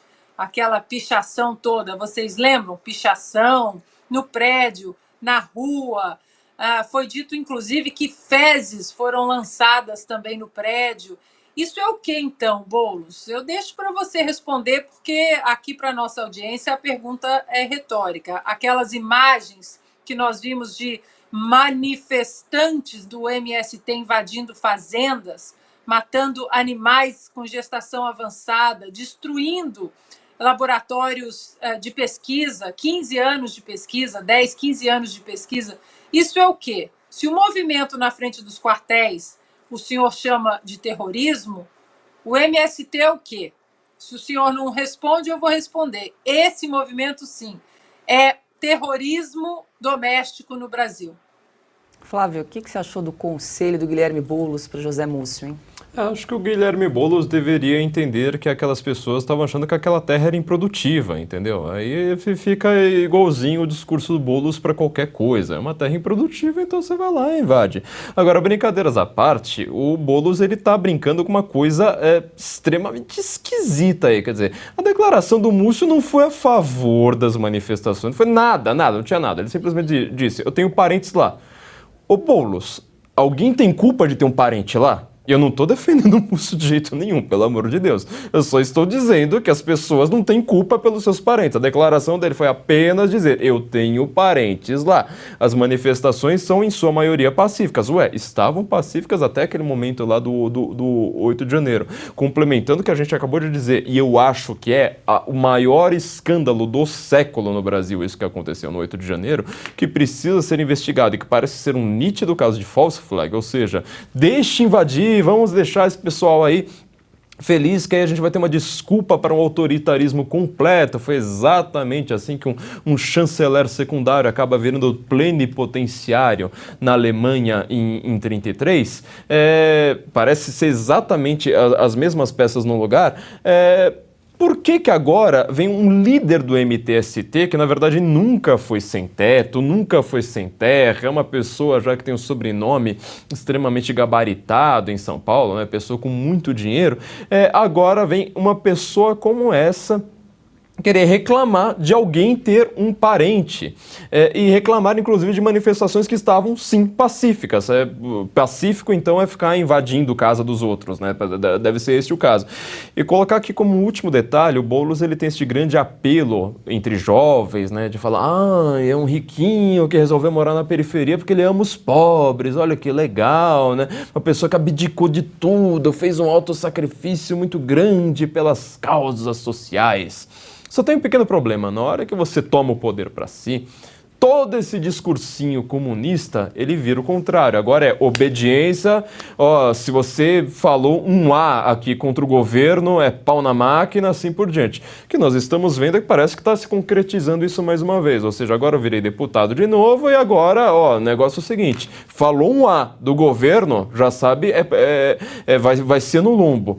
Eu acho muito curioso você ver como esse discursinho social, todo a favor do povo, na hora que vê um povo de verdade e não os seus companheirinhos, não as pessoas lobotomizadas por uma engenharia, na hora que você vê o povo de verdade, aí você fala, não, agora tem que ter polícia aqui em cima de todo mundo. O governo do presidente Lula pretende ampliar os gastos com o cartão corporativo e autorizar a realização de obras de engenharia ou de serviços de manutenção de veículos até o valor de R$100 mil ou para outros serviços e compras até o valor de R$50 mil. Esses gastos ocorreriam sem licitação. Uma minuta de decreto de Lula foi colocada em consulta pública até o próximo dia 25 pelo recém-criado Ministério da Gestão e da Inovação em Serviços Públicos. Atualmente, o cartão corporativo pode ser usado apenas para gastos com pequenas compras e despesas com viagens, como alimentação e hospedagem. Peço socorro ao Segre, mais uma vez o governo aí mostrando um desrespeito, né, com o dinheiro dos pagadores de impostos, né? Absolutamente, Paula, e não somente isso. A minha preocupação sempre que aparece sem licitação é uma porta que se abre para atos de corrupção. E isso é grave, porque o principal sostém da transparência deveria ser a atitude e a conduta, nesse caso, do presidente. Então não tem muita lógica que ele possa, através do cartão corporativo, fazer compras que deveriam ter um processo diferente desse. E essa gestão e inovação Deveria ser uma inovação para ser melhor e não uma inovação para poder gastar mais o recurso público sem controle. E aí, Flávio? Eu tive que rir disso, que eu não tinha prestado atenção como é que é. Ministério da Gestão longo. e da Inovação em Serviços Públicos. Eu tive que abrir aqui o site que eu falei, não, pera, foi um erro da produção, né? Não é possível, não. Ministério da Gestão e da Inovação em Serviços Públicos. O que é inovar um serviço público? Talvez fazer ele funcionar, isso aí seria bastante interessante. Agora, eu tenho um comentário rápido só. O Lula não tinha falado que ele era o da transparência e ficava falando mal do Bolsonaro, né? Este governo põe tudo no sigilo. Ué, agora você está querendo se livrar até das licitações? Está querendo, inclusive, falar de obras de engenharia? Mais uma vez, a pergunta que fica é: quem vai fazer essas obras de engenharia? Vai ser a Odebrecht? Vai ser Andrade Gutierrez? Vai ser a OAS? Quem é que vai ser? E sem licitação, não adianta você colocar um valor lá baixo, porque se você não tem licitação, esse valor ele vai acabar sendo extremamente mais alto, ninguém vai ver, vai ficar no gasto cartão corporativo e vai ficar escondido de todo mundo. Você disse que seria abrir o sigilo de 100 anos e tal, a gente falou assim, nossa, né, agora vai mostrar que o Bolsonaro foi o maior gastador de todos. Até agora, o único que se queimou foi o próprio PT, e aí não apareceu mais nenhuma notícia, né? Não tô vendo agora aquele negócio, todo dia vai ter uma notícia queimando o Bolsonaro. Não, mudaram o assunto, virou o disco agora, fala assim, não vamos mais precisar de licitação não, vamos manter tudo no sigilo. Agora 18 horas e 55 minutos, estamos ao vivo aqui na plataforma Rumble. Não esqueça de deixar o seu like, o seu comentário e de interagir aqui no chat, é muito importante pra gente, a gente fica acompanhando aqui as mensagens de vocês todos os dias. E quero fazer um convite, logo mais a gente tem dicas de série, um especialista jornalista aqui vai falar conosco sobre as melhores dicas para o final de semana, já que hoje é sexta-feira, então fique conosco. E temos também o resultado da nossa enquete, então hoje vai estar um fim de programa aí bem animado. O prefeito de Belford Roxo, Vaguinho Carneiro, marido de Daniela Carneiro, ministra do Turismo do governo Lula, e outros membros do grupo político da ministra são acusados de esquema de corrupção no Rio de Janeiro. A denúncia, que tramita em segredo de justiça, de acordo com o portal Metrópolis, foi protocolada pelo Ministério Público do Rio de Janeiro e relata um esquema que os promotores chamam de aluguel amigo. O prefeito, ao dispensar a licitação de maneira irregular, alugava imóveis de aliados políticos por preço superfaturado. Ana, segundo o Ministério Público, 2 contratos de aluguéis teriam causado um prejuízo mais de R$1 milhão aos cofres municipais de Belford Roxo, no Rio de Janeiro. Como bem lembrou o Segré, falta de licitação abre as portas para a corrupção. É isso aí, estamos juntas. Paula, é inacreditável, né? Esse assunto, o outro assunto. E o mais incrível é como o Bolsonaro continua morando aí na cabeça da imprensa, né? As pessoas querendo levantar as coisas do Bolsonaro. Eu vi uma entrevista ontem, aliás, um debate. Recomendo muitíssimo à nossa audiência, um debate que começou no Twitter, aqui já falamos essa semana, das discordâncias pontuais que temos, o Silvio também mencionou, com o jornalista americano Glenn Greenwald, principalmente ali na questão da Vaza Jato, né, o que nós podemos chamar de fruto podre da árvore envenenada. Mas, enfim, só que o Glenn ele vem de forma bastante enfática, criticando de maneira proeminente, inclusive para americanos, esse estado de exceção que nós estamos vivendo no Brasil, essa ditadura do judiciário, os poderes ilimitados do Alexandre de Moraes. E ontem eu vi um debate entre o Glenn, promovido até por uma jornalista da Folha de São Paulo, entre o Glenn e outra personalidade / escritor do Twitter, o Celso Barros, petista, esquerdista, enfim. O Glenn deu um banho de lucidez e coerência na questão da defesa da liberdade de imprensa, de expressão, mas principalmente o respeito ao Estado de Direito, ao processo acusatório, com todas as retóricas que foram ditas nesse debate. A ditadura do Bolsonaro, o golpe seria dado, O Glenn Greenwald, ele continuou ali de maneira firme. Não interessa se alguém faria alguma coisa ou não faria. O que interessa é que o Estado de Direito foi corrompido no Brasil, no sentido de ele não estar sendo respeitado da maneira que está prevista na nossa Constituição. E por que eu estou trazendo isso? Porque do lado da esquerda, parece que o Glenn, e agora ele é atacado de maneira covarde, inclusive o seu marido, Davi Miranda, que está com a saúde debilitada no hospital, também foi atacado, porque o Glenn não compactuou exatamente com a narrativa da esquerda, que não, para salvar a democracia, nós precisamos matar a democracia. E essa volta toda que eu dei, primeiro para recomendar esse debate, está no YouTube, o Glenn colocou o link também no Twitter dele, num tweet ali na rede oficial no Twitter dele.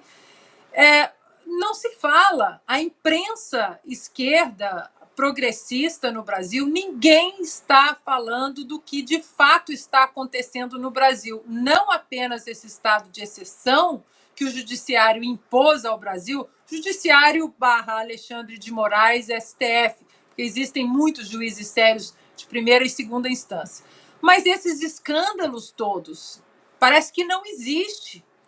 O que existe é o 8 de janeiro, o que existe é o passado do Bolsonaro, o que existe é uma perseguição a políticos que apoiaram o Bolsonaro, o que se fala é do possível impeachment do governador do Distrito Federal, o Ibanez, da prisão do ex-ministro da Justiça, Anderson Torres, e não se fala absolutamente nada sobre os escândalos que já estão acontecendo no atual governo petista e que, claro, todos nós sabíamos, ninguém inventa um governo com 37 ministérios para pendurar um monte de gente que está devendo favor e ninguém acha que não vai acontecer nenhuma corrupção ali, um penduricalho de gente que o nosso dinheiro está pagando para fazer absolutamente nada. Nosso dinheiro está pagando uma ministra do Meio Ambiente para ir até a Suíça falar que nós temos 120 milhões de famintos no Brasil, para ter um ministro da Economia dizendo que eu boicoto os produtos brasileiros de pessoas e empresas ligadas a esse governo fascista, taxista, eletricista. Pelo amor de Deus! Então, aqui vocês podem ter certeza que continuaremos sem filtro, doa a quem doer, mostrando tudo que ainda vai aparecer nesse governo, porque com certeza vai aparecer. E está encerrada a nossa enquete, logo mais a gente dá o resultado, então fique conosco, a gente vai divulgar aqui o resultado. Quem você escolheria para ser o próximo presidente do Senado logo mais? E a ministra da Cultura, Margarete Menezes, abriu os cofres da pasta e anunciou a liberação de quase R$1 bilhão para projetos de artistas por meio da Lei Rouanet até o fim de janeiro. Segundo ela, os recursos haviam sido bloqueados pelo governo Bolsonaro e serão destinados a quase 2.000 iniciativas. A ministra fez um anúncio em redes sociais.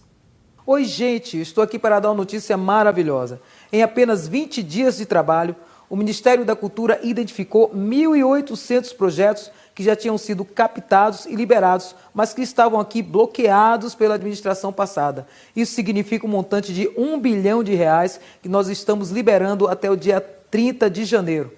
E também conseguimos a prorrogação para mais 5.000 projetos para captação. Isso é investimento na cultura, isso é a cultura trabalhando, isso é bom para o Brasil. Vamos trabalhar? A artista Cláudia Raia já garantiu sua cota. Por meio da Lei Rouanet, o governo federal aprovou a captação de R$5 milhões para o projeto Cláudia Raia, Os Musicais. A peça será estrelada pela atriz Global. E como contrapartida social, o projeto vai oferecer um curso de 40 horas que vai abordar conhecimentos básicos sobre o teatro e a arte da interpretação cênica. O valor dos ingressos deve variar entre R$50 e R$300 e 10% das entradas serão distribuídas de forma gratuita. Flávio Morgan, e aí? R$1 bilhão sendo liberado aí pela Lei Rouanet, pela ministra da Cultura, Margarete Menezes. Pela ministra da, abre aspas, cultura, fecha aspas. Vamos entender que cultura é uma das palavras mais sérias para uma civilização e não pode ser tratada com menosprezo que esses burocratas, esses políticos fazem. Dar um show para Cláudia Raia não é cuidar da cultura, minha gente. Dar show para artista extremamente rico, poderoso, famoso, com todo garbo e elegância, não tem nada a ver com cultura. Preservar a cultura é uma das coisas mais sérias do mundo. Mas o que o Ministério da Cultura faz? Não sei se ele tem algum ali, sei lá, um almoxarifado ali no fundo, uma salinha perdida, onde este Ministério da Cultura tem um pouquinho de cultura, tem a preocupação em ser culto, sabe? Tem a preocupação em entender o nosso passado, o nosso patrimônio histórico, os nossos grandes intelectuais. Eu queria conversar com esse pessoal. Os grandes figurões ali do Ministério da Cultura, o que eles entendem sobre filosofia brasileira, sobre história, sobre literatura, sobre as nossas grandes artes, o que está sendo feito, por exemplo, né, o Thomas Juliano, historiador Thomas Juliano, tem comentado bastante isso no seu Instagram, mostrando que, por exemplo, a gente não preservou o túmulo de Machado de Assis, que a casa de Machado de Assis agora é uma quitanda, que você não preserva absolutamente nada, mas o show da Cláudia Raia, 5 milhões, ó, isso aí está garantido. Nós precisamos entender que a grande graça do mecenato, uma invenção lá dos gregos, super antiga, tá? É que os ricos possam preservar a cultura sabendo que o artista tem uma dificuldade factual, sabe, na produção. Por exemplo, o cara nasce lá pobre, quer fazer um espetáculo de teatro, isso custa muito dinheiro. E o mecenas vai lá, faz isso justamente pensando não apenas no dinheiro, mas pensando na cultura também, numa transmissão de valores, numa transmissão contínua. O que o Ministério da Cultura faz? Eu não sei se algum outro país deve, quer dizer, deve ter, mas assim, de uma maneira mais, sei lá, Coreia do Norte, né? É simplesmente pegar alguns artistas e falar assim, olha, você quer fazer o L? Vai lá, faça uma propaganda política para nós. Pronto, fez a propaganda política, tá aqui a grana de volta. E justamente aquele cara que já tem público, que tem muito dinheiro, que conseguiria ganhar muito dinheiro no mercado, e aí o que você faz? Você pega aquele lá que tá querendo fazer uma peça de Shakespeare, que tá preocupado com Goethe, que tá preocupado com Tolstói, que tá preocupado com Dostoiévski, esse tá afogado em imposto e esse vai ter que pagar justamente esses espetáculos milionários. Lembrando aqui que isso aí, em um mês, pagaria 8.400 famílias, né, de Bolsa Família. Eu gostei muito da declaração da ministra no final, que é, vamos trabalhar, realmente precisamos trabalhar para pagar essa porcaria aí. Flávio Morgenstern, eu me despeço, nós nos despedimos de você. Muito obrigado. Nesta noite. Muito obrigada. Essa semana trabalhou bastante, hein, Flávio? Vamos trabalhar porque eu preciso pagar o espetáculo da Cláudia Raia, a qual eu nunca vou. Preciso pagar o ingresso porque eu nunca vou nesse espetáculo, mas eu preciso pagar mesmo assim. Muito obrigado pelo trabalho. Olha, foi uma semana, eu espero que vocês tenham gostado porque eu gostei bastante. Volte sempre, Flávio. As portas aqui do Oeste Sem Filtro estão sempre abertas. As portas e os microfones. Muito obrigado. Ana Paula Henke, eu quero te ouvir em relação a essa liberação de R$1 bilhão aí de reais da Lei Rouanet. Inclusive, só para a gente registrar na coluna No Ponto da Revista Oeste, hoje a gente listou alguns projetos contemplados aí pela Lei Rouanet, além desse projeto da Cláudia Raia, que nós acabamos de falar. Tem também o projeto Frida Kahlo, A Vida é um Ícone, um desfile de samba. Que mais? Dança dos orixás e das diásporas africanas, uma peça teatral que vai abordar de forma lúdica temas como suicídio e abuso sexual, álbum de figurinhas sobre a cidade de Amparo e muito mais. Vale a pena conferir no site da Revista Oeste alguns dos projetos listados aí que foram liberados pela ministra da Cultura.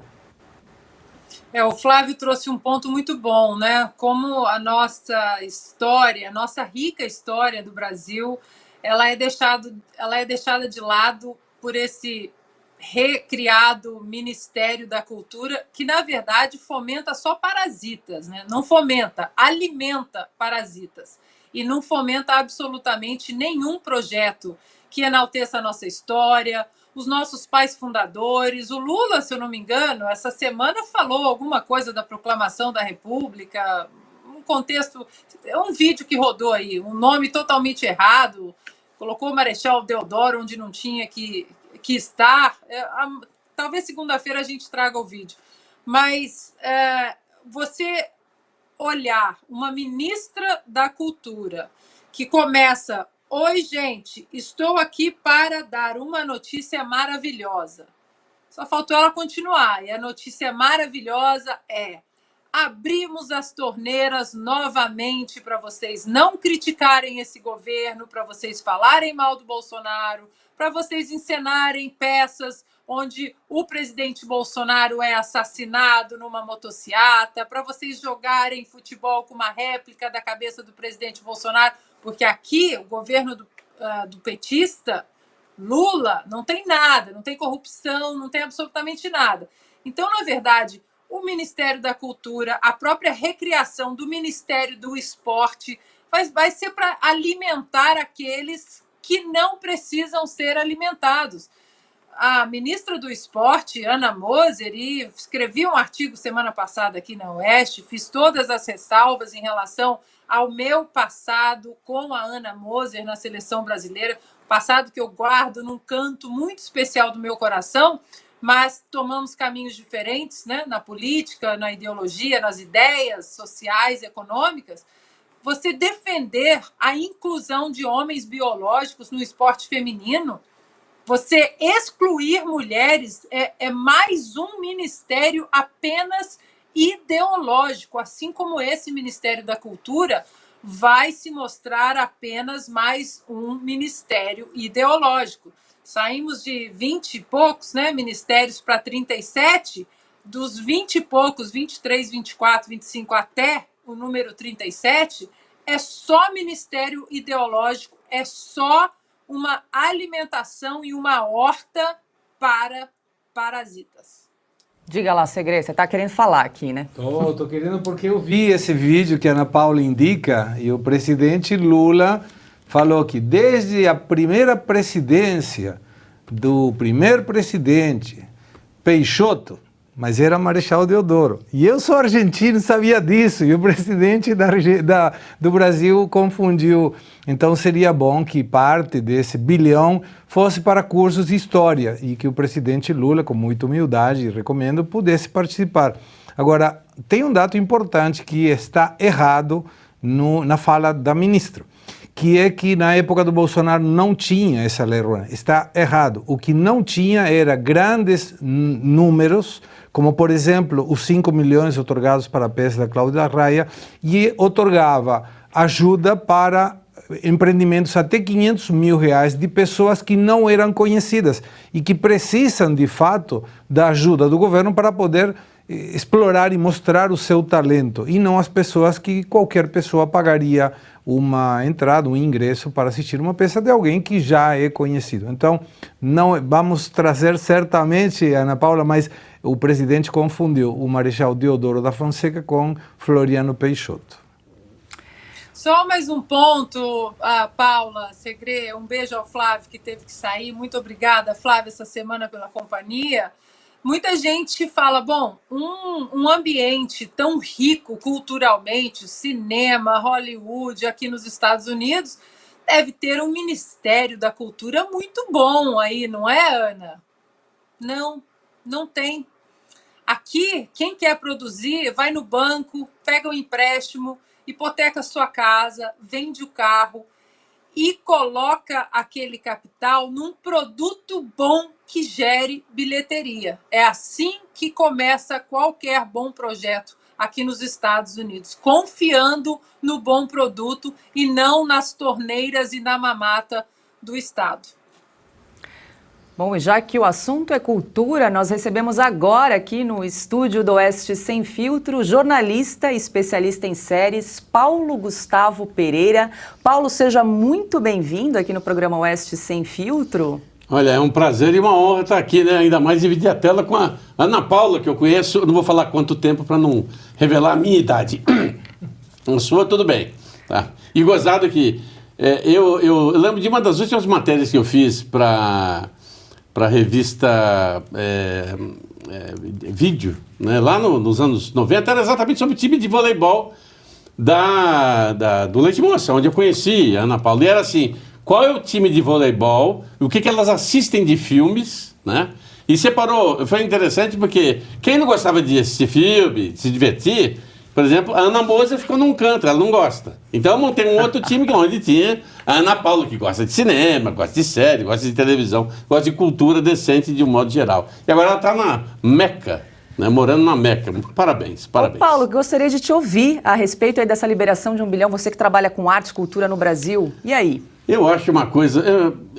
Eu não sei, safadeza é uma palavra que podemos usar, não? Podemos, então, aqui é sem filtro. Safadeza, isso é pura safadeza. Uma vez me entrevistaram para falar sobre o que eu achava do fato, né, do museu o museu que pegou fogo, o que é? Museu... Aqui. E que pegou fogo, teve inundação, etc. Que é cuidar do governo. Cinemateca aqui. É Cinemateca, exatamente. Isso. E eu falei assim, tudo que o governo toma conta não dá certo, porque o governo não gosta de tomar conta de nada. Então, assim, para que ele vai tomar conta da cultura, do registro histórico do cinema brasileiro, da televisão, se ele está pouco se lixando? E eu não estou falando de partido X ou Y, sempre foi desse jeito. Né? E aí, quando você tem a Lei Rouanet, eu vou dar um exemplo do que eu acho da Lei Rouanet. Eu assisti uma peça, um musical em Londres, em 2006, chamada We Will Rock You, que é uma fantasia com as músicas do Queen.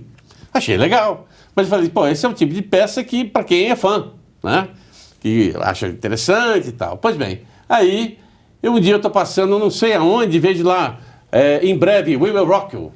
Falei, ué, vamos passar essa peça, esse musical, pô, só com legenda, né? Mas as músicas são todas conhecidas, né? Sei lá.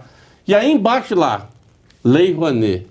Falei, pô, legal, porque provavelmente, em vez de você pagar R$800 no ingresso, você vai pagar 50, né? Porque eu acho que a condição sine qua non dessas coisas todas é você dar o contrapartida para o público. Olha, eu não pude ir para Londres assistir essa peça, mas olha, está passando no Brasil e você vai gastar só R$30. Não, o ingresso mais barato era 320. Então, que raio a Lei Rouanet ajudou essa peça? A fomentar o quê? Então... é o seguinte, existe um movimento muito grande, cultural nesse país, que depende de dinheiro para poder dar o segundo passo. Não é só de musical, de cinema ou de série. É até mesmo essa história de você pegar o cara que faz aqueles poemas de cordel, né? Que quer imprimir aquilo num papel um pouquinho melhor, apesar que hoje em dia ninguém imprime mais nada, né? Ele não tem dinheiro, ele não pode ir lá pedir o dinheiro para o governo, porque provavelmente me diz uma coisa, o senhor é filiado ao Partido dos Trabalhadores ou algum outro partido de esquerda? Não, então, desculpa, pode passar para outra fila ali dos enjeitados. É o que está acontecendo, sempre aconteceu. Agora, R$1 bilhão para deixar a Cláudia Raia mais fascinante nos palcos, desculpa, não faz muito meu gênero. Paulo, só para complementar, a gente falou da Cinemateca, o Museu Nacional do Rio de Janeiro também pegou fogo. Não será esse que você estava falando? Não, na realidade os dois. Aí veja como são as coisas. Notre Dame pega fogo. O governo francês foi lá ajudar? Sim. Mas quem é que deu mais dinheiro? Os mecenas. Foram lá, vamos lá, dar dinheiro, porque afinal de contas é um patrimônio mundial, Notre Dame. Né? E aqui? O museu lá do Rio de Janeiro, lá tinha o dinossauro mais antigo da face da Terra, estava lá, virou poeira. Por quê? Porque roubaram tanto naquele governo, nos governos cariocas, que não deram atenção por um relatório de 2003, dizendo, olha, a fiação do museu tá ruim, podia dar uma graninha aí para resolver o problema do museu? Não deram, pegou fogo. E aí? Lá se vai um pouco da memória do Brasil para o vinagre, que é o que eles gostam, né? Aliás, é isso, né? Não tem essa história? Que é bom, vamos aproveitar, vamos reescrever a história apagando a história verdadeira. Porque assim é mais fácil de você manipular as pessoas. Paulo, eu te apresentei aqui como jornalista, especialista de séries, mas você também publicou um livro, né? Um Almanaque dos Seriados, Isso. com mais de 1000 seriados. É um livro de 2008, né? Isso. Onde você, enfim, dá várias dicas. E eu quero começar te perguntando, então, qual seria a dica do final de semana para a política? Pode ser atual, pode ser antiga? O que você recomenda? Olha, eu acho muito engraçado quando você pega... quando a gente tinha a ilusão, né, entre democratas e republicanos, para mim, nos Estados Unidos, sempre foi uma coisa meio nebulosa, porque você assiste o filme do Abraham Lincoln, né, do Spielberg, e ele é republicano, né? Falei, ué, mas ele não era democrata? Né? Não, eu não entendo disso, a Ana Paula entende mais do que isso, com certeza, com certeza. Mas assim, quando você vê alguns expoentes digamos, da direita um pouco conservadora, da esquerda conservadora, que esse negócio existe lá nos Estados Unidos, como o Aaron Sorkin, que é um tremendo roteirista, Ele criou uma série de televisão maravilhosa falando sobre os bastidores do poder nos Estados Unidos, chamada The West Wing, que infelizmente ainda não está em nenhum canal streaming, mas que conta o que aconteceu durante 7 temporadas do governo de um democrata. Só que nunca fica muito certo que é um democrata do estilo que a gente tem hoje lá, né? Mas mostra que ele é um cara extremamente ponderado. Tudo que acontece são situações ponderadas, ou seja, nem muito mais, nem muito menos. Uma coisa, por exemplo, um episódio que eu sempre achei interessante é o fato de que ele está na mão se vai dar anistia para um cara que está no corredor da morte. Aí ele recebe um padre, né, que é um amigo dele, né, ele é um católico fervoroso, vai à igreja e fala assim, ó, olha, eu não sei o que fazer, eu não sei se eu faço isso, aquilo outro. Olha, eu vou dizer um negócio para você. Você conhece aquela fábula do cara que era extremamente católico e ele está no meio de uma inundação e aí ele reza para Deus. Aí vem um cara, olha, a sua fazenda vai para o vinagre, por que você não vem aqui? Não, eu vou rezar para Deus, ele é o todo-poderoso, ele vai resolver isso. Passa uma segunda, uma terceira pessoa, ele morre, né? O padre fala para ele, olha, em vez de você já escutou pedir para liberar esse cara do corredor da morte por 3 pessoas e ele morreu, tá? Eu fui a terceira, você não levou a sério, você não esqueceu dos mandamentos fundamentais que a vida tem que ser preservada. É mais fácil deixar o cara preso e morrer na cadeia infinitamente do que ter um ato tão complicado como isso. Apesar que discutir pena de morte é outra história. O Aaron Sorkin, voltando, ele pega e escreve uma outra série chamada Newsroom, que essa está disponível na HBO Max. São 3 temporadas curtinhas, 8 episódios cada um, que conta o quê? Os bastidores de uma redação de um telejornal de TV a cabo. É exatamente isso aí. Isso é muito bom.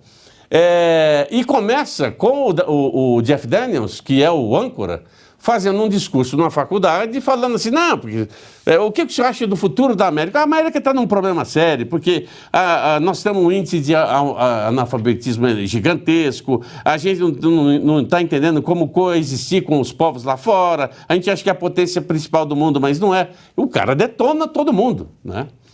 E aí depois você vai vendo aos poucos que ele vai mudando o seu jeito de ser, né? Porque a realidade se impõe mais do que os dogmas que ele está soltando para todo mundo. Que eu acho que é o grande barato hoje de você assistir uma série, é saber até onde ela afeta o seu dia a dia ou ela contribui culturalmente para você. Seja na parte emocional, seja na parte de ter mais informação, etc. Porque hoje é difícil você encontrar, esse é o meu grande debate, nos últimos 15 anos, não tem um raio de uma série que você não tem que ficar com o pé atrás e falar assim, peraí, mas isso não tem nada a ver com o que eu gosto. Né? Não, mas peraí, não, isso quer dizer, existe um movimento de lacração internacional, né, de fazer o seguinte, o Super-Homem é um tremendo de um símbolo, não é? Então tem a série do Super-Homem. Que tal, já que na série do Super-Homem que se passa no universo paralelo, ele tem 2 filhos, por que na próxima temporada o filho dele não se torna gay? Aonde isso? Porque saiu um gibi, sim, onde teve toda a repercussão, até o garoto lá do... O garoto é bom, né? O jogador de vôlei lá foi expulso, foi humilhado nas redes sociais, uma coisa estúpida, né? Ninguém respeita o direito da outra pessoa de ter opinião, gosto, deixa pra lá. Eu não gosto, então deixa pra lá. Assim, as pessoas estão esquecendo um negócio muito importante, o controle remoto. Sabe? Eu não gosto daquilo, eu mudo de canal, eu mudo de estação, eu mudo de qualquer coisa, eu fecho, não compro livro, não compro jornal. Por que eu vou me estressar à toa, né? Então, assim, os filmes hoje, os seriados hoje, você precisa pensar muito bem. Eu vou dar uma dica de um seriado neutro, tá? Chamada Deixa Ela Entrar, que está no Paramount Plus. É um seriado de vampiro, certo? Eu gosto de vampiro e eu sugeri isso por quê? Porque isso é baseado num filme sueco de 2008, que teve uma versão americana em 2011, e aí o pessoal, como o filme foi lançado pela Paramount, resolveram fazer a série. E a série só tem a premissa básica do filme sueco, que é o seguinte, um garoto... O pai se separou da mãe, né? Ele está frustrado, porque está morando no interior. Aliás, no interior da Suécia só tem neve, o tempo todo é branco. Um horror. né? Não tinha um lugar quentinho. E ele encontra uma menina em cima de uma árvore, sem os sapatos. Começa a conversar com ela, tal, e aí você vai descobrindo aos poucos que ela é uma vampira centenária. Só que ficou naquela idade porque foi pega de surpresa num ataque, etc. Bom, o filme americano é um filme mais de terror, mas tem a mesma premissa. O seriado coloca uma alternativa legal, que é o seguinte: ela foi contaminada, mas existe a chance dela ser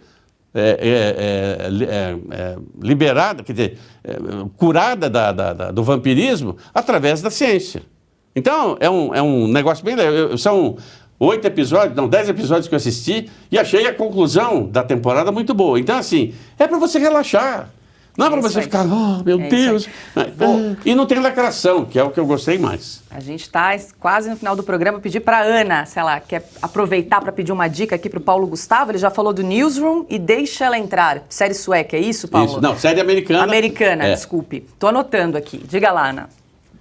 Bom, primeiro, Paulo, que prazer revê-lo aqui, que delícia, bons tempos, aquele que você vinha, né, perguntando das séries, e eu me lembro que eu já era apaixonada por séries que envolvia a história dos países, e sigo assim até hoje. Então, eu queria te perguntar o que você acha de uma série. Eu até joguei a foto aqui para a nossa produção, não sei se vai dar tempo da foto subir, daquela série The Looming Tower, já que estamos falando de política, que é uma série que mostra ali os bastidores, até uma série baseada em fatos verídicos, os bastidores da política nos Estados Unidos, a briga entre o FBI e a CIA, e por causa dessa briga, informações não foram trocadas sobre possíveis ataques terroristas, e aí aconteceu o fatídico, horrível 11 de setembro. Você assistiu essa série? Você gosta de séries desse estilo? Eu adoro série política, tem várias delas muito legais. E essa eu gosto principalmente porque eu sou fã do Jeff Daniels. Eu acho ele um dos atores mais fantásticos e menosprezados no cinema, né? Eu espero que um dia ele faça um filme aos 99 anos e dê um Oscar para ele de consolo, né? Mas o que eu acho interessante nessa série é o seguinte: é legal quando você pega um roteirista que apoia o produtor para revelar mazelas que muitas vezes as pessoas não querem revelar. É a questão do Spotlight, o filme que falou sobre os garotos ser viciados, né, pela igreja de Boston, né, pelos padres da igreja de Boston. Então você tem um pepino na mão, né, e como descascar ele e tornar ele palatável. Então você faz o quê? Ou um filme que atenda a essa necessidade, ou uma série onde você consegue explicar mais. Eu acho o formato da série minissérie legal, porque você consegue pegar um tema espinhudo e ir tirando espinho por espinho para poder fazer isso. Eu não sabia metade das coisas e olha que eu acompanhei toda a questão relacionada com o 11 de setembro, inclusive porque a gente estava tendo uma coletiva na época da Warner, e a Warner estava mostrando os filmes, né, e os seriados e tal. E um deles chamou a atenção porque era a história de um cara que estava investigando um acidente de aéreo, né? E aí a gente descobre que, na realidade, ele era a vítima, né? Nossa, contei um spoiler aqui, coitado, mas não falei o que é. E aí terminou, o assessor de empresa falou: olha, infelizmente nós não vamos poder continuar com a coletiva, porque aconteceu um negócio em Nova York, de um avião e não sei o quê, então nós vamos parar por aqui. Falei, uai. Aí todo mundo se olhando, porra, vocês que estão querendo fazer uma cascata assim, acabamos de ver um acidente aéreo, agora que fez. Não tem nada a ver, só que tinha. Aconteceu exatamente isso. E aí, depois que a gente soube tudo o que aconteceu, as imagens, os vídeos, os filmes, etc, etc, aí começa a sair os podres.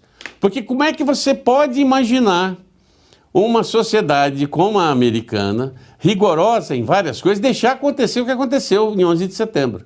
Né? Tendo os serviços de segurança e de informação, você tem a CIA, meu Deus do céu. A CIA não sabia nada, o FBI não sabia nada, por quê? Porque tem aquela briguinha, aquelas picuinhas que sempre... É o que provavelmente vai acontecer em Brasília, quando alguém resolver falar o que realmente aconteceu nos atos. Agora, é uma série maravilhosa, está na Netflix, recomendo. Mais uma dica, diga lá, Segre, rapidinho, que a gente muito está com o nosso tempo estourando. Uma pergunta, porque como aquele que gosta de seriados, Eu tenho esperado que venha a terceira, quarta, sétima temporada, porque tenho começado Flashback, primeira temporada, parou. Alcatraz, parou. 1899, parou. Aí, como que a gente sabe quando um seriado vai ter continuidade para não ficar aí, pô, assistimos e não vai dar em nada? Olha, se eu souber essa resposta, eu vou ganhar uma grana muito boa, viu? Porque nem eles sabem. Hoje em dia, com esse lance de você ter esse negócio que a Netflix inventou, tal da maratona, então hoje você produz uma série, 8 episódios, joga, e o algoritmo de leitura, que é uma coisa fascinante, né? Indica o seguinte, em quanto tempo muitas pessoas assistiram aquela série. Então, por exemplo, dá um exemplo, Wandinha, que é muito divertida, outra série que você pode anotar, que é sobre a filha da família Addams, né? Ela foi vista durante os 3 primeiros dias, são 8 episódios, 3 primeiros dias, por mais de... se eu não exagerar, mais de 100 milhões de views. É uma coisa louca. Não é vendo o contexto do mundo, né? Mas assim, esse algoritmo vai definir, pô, olha, então isso aqui vai garantir que a gente faça uma segunda temporada. Tanto é que passou um período de 2 semanas, eles anunciaram, vai ter a segunda temporada. Então, quando o 1899, tem um problema que é assim, quando a série é muito hermética, muito papo-cabeça, e não agrada muita gente, mas foi o pessoal do Dark que fez. O Dark, para mim, era uma série que devia ter ficado só na primeira temporada, fizeram mais 2. Para quê? Tem a mínima ideia. Mas, pessoal, só que não adianta. É como você assistir, é o que geralmente tem acontecido, uma série não dá certo. Aí o pessoal fala assim, mas a série é porque o personagem é gay, então é por isso que... Não, desculpa. A série é ruim. O roteiro é mal escrito, os personagens não têm nem pé nem cabeça. É o caso da Velma, que é o desenho animado baseado no personagem de Scooby-Doo, que estão descendo ao cacete. E por quê? Porque não é porque o personagem, a Velma agora é lésbica, tem uma mulher que está com problema, sabe? Não, tem nada a ver. É que a série é assim, ruim. Não dá para você ver como desenho animado, nem como desenho animado adulto, tipo Simpsons. Não dá, é ruim. Então para que os caras gastam dinheiro fazendo isso? E aí empaca. Ah, então não vai ter segunda temporada. Ponto. Bom, agora 19h31, nosso programa está encerrando. Eu vou pedir para o Paulo 3 dicas de série, rapidinho para você pensar, dicas de série política, tá? Enquanto isso, eu vou chamar a nossa enquete, resultado da nossa enquete. Desde ontem, quem você escolheria para presidir o Senado? Atenção na tela.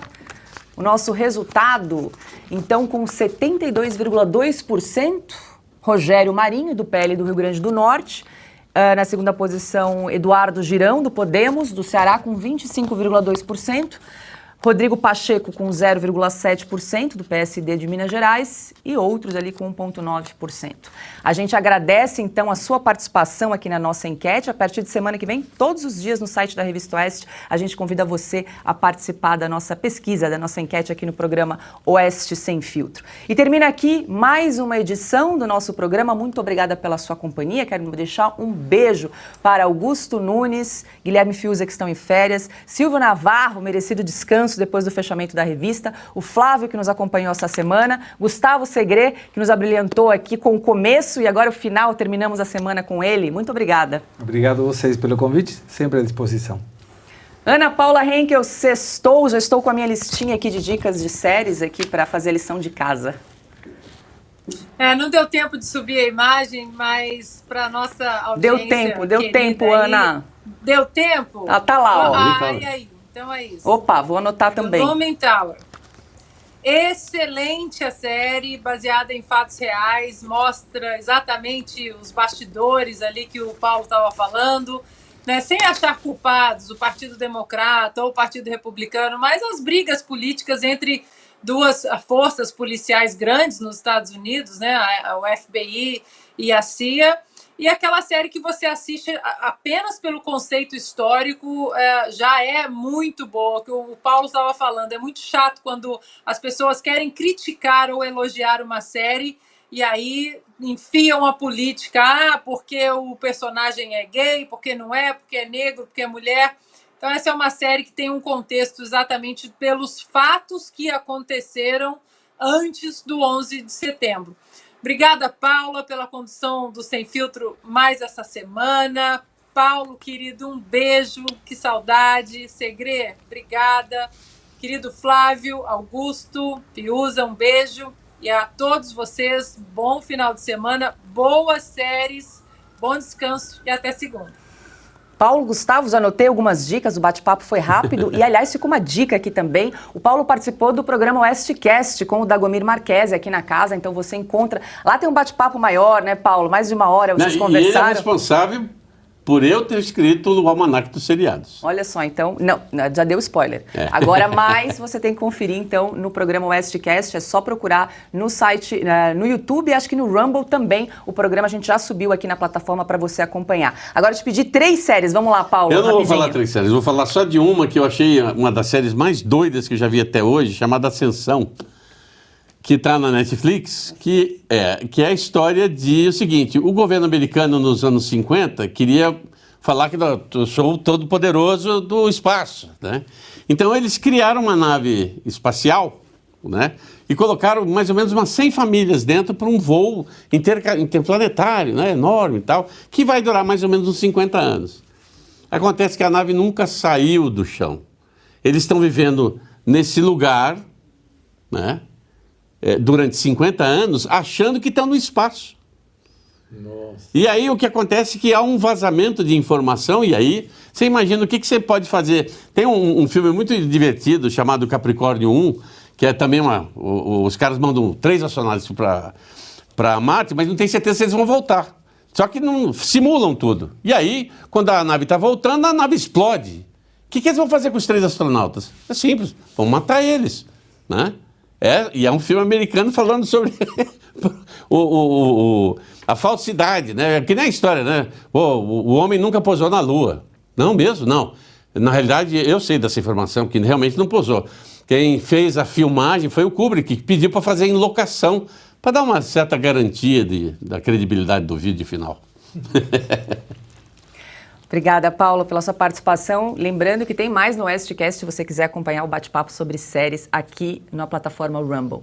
Lembre-se, então, de fazer a sua inscrição no canal, deixar o seu comentário para a gente chegar a 100 mil inscritos aqui no Rumble. A gente conta com você. Uma boa noite, um ótimo final de semana e até segunda-feira.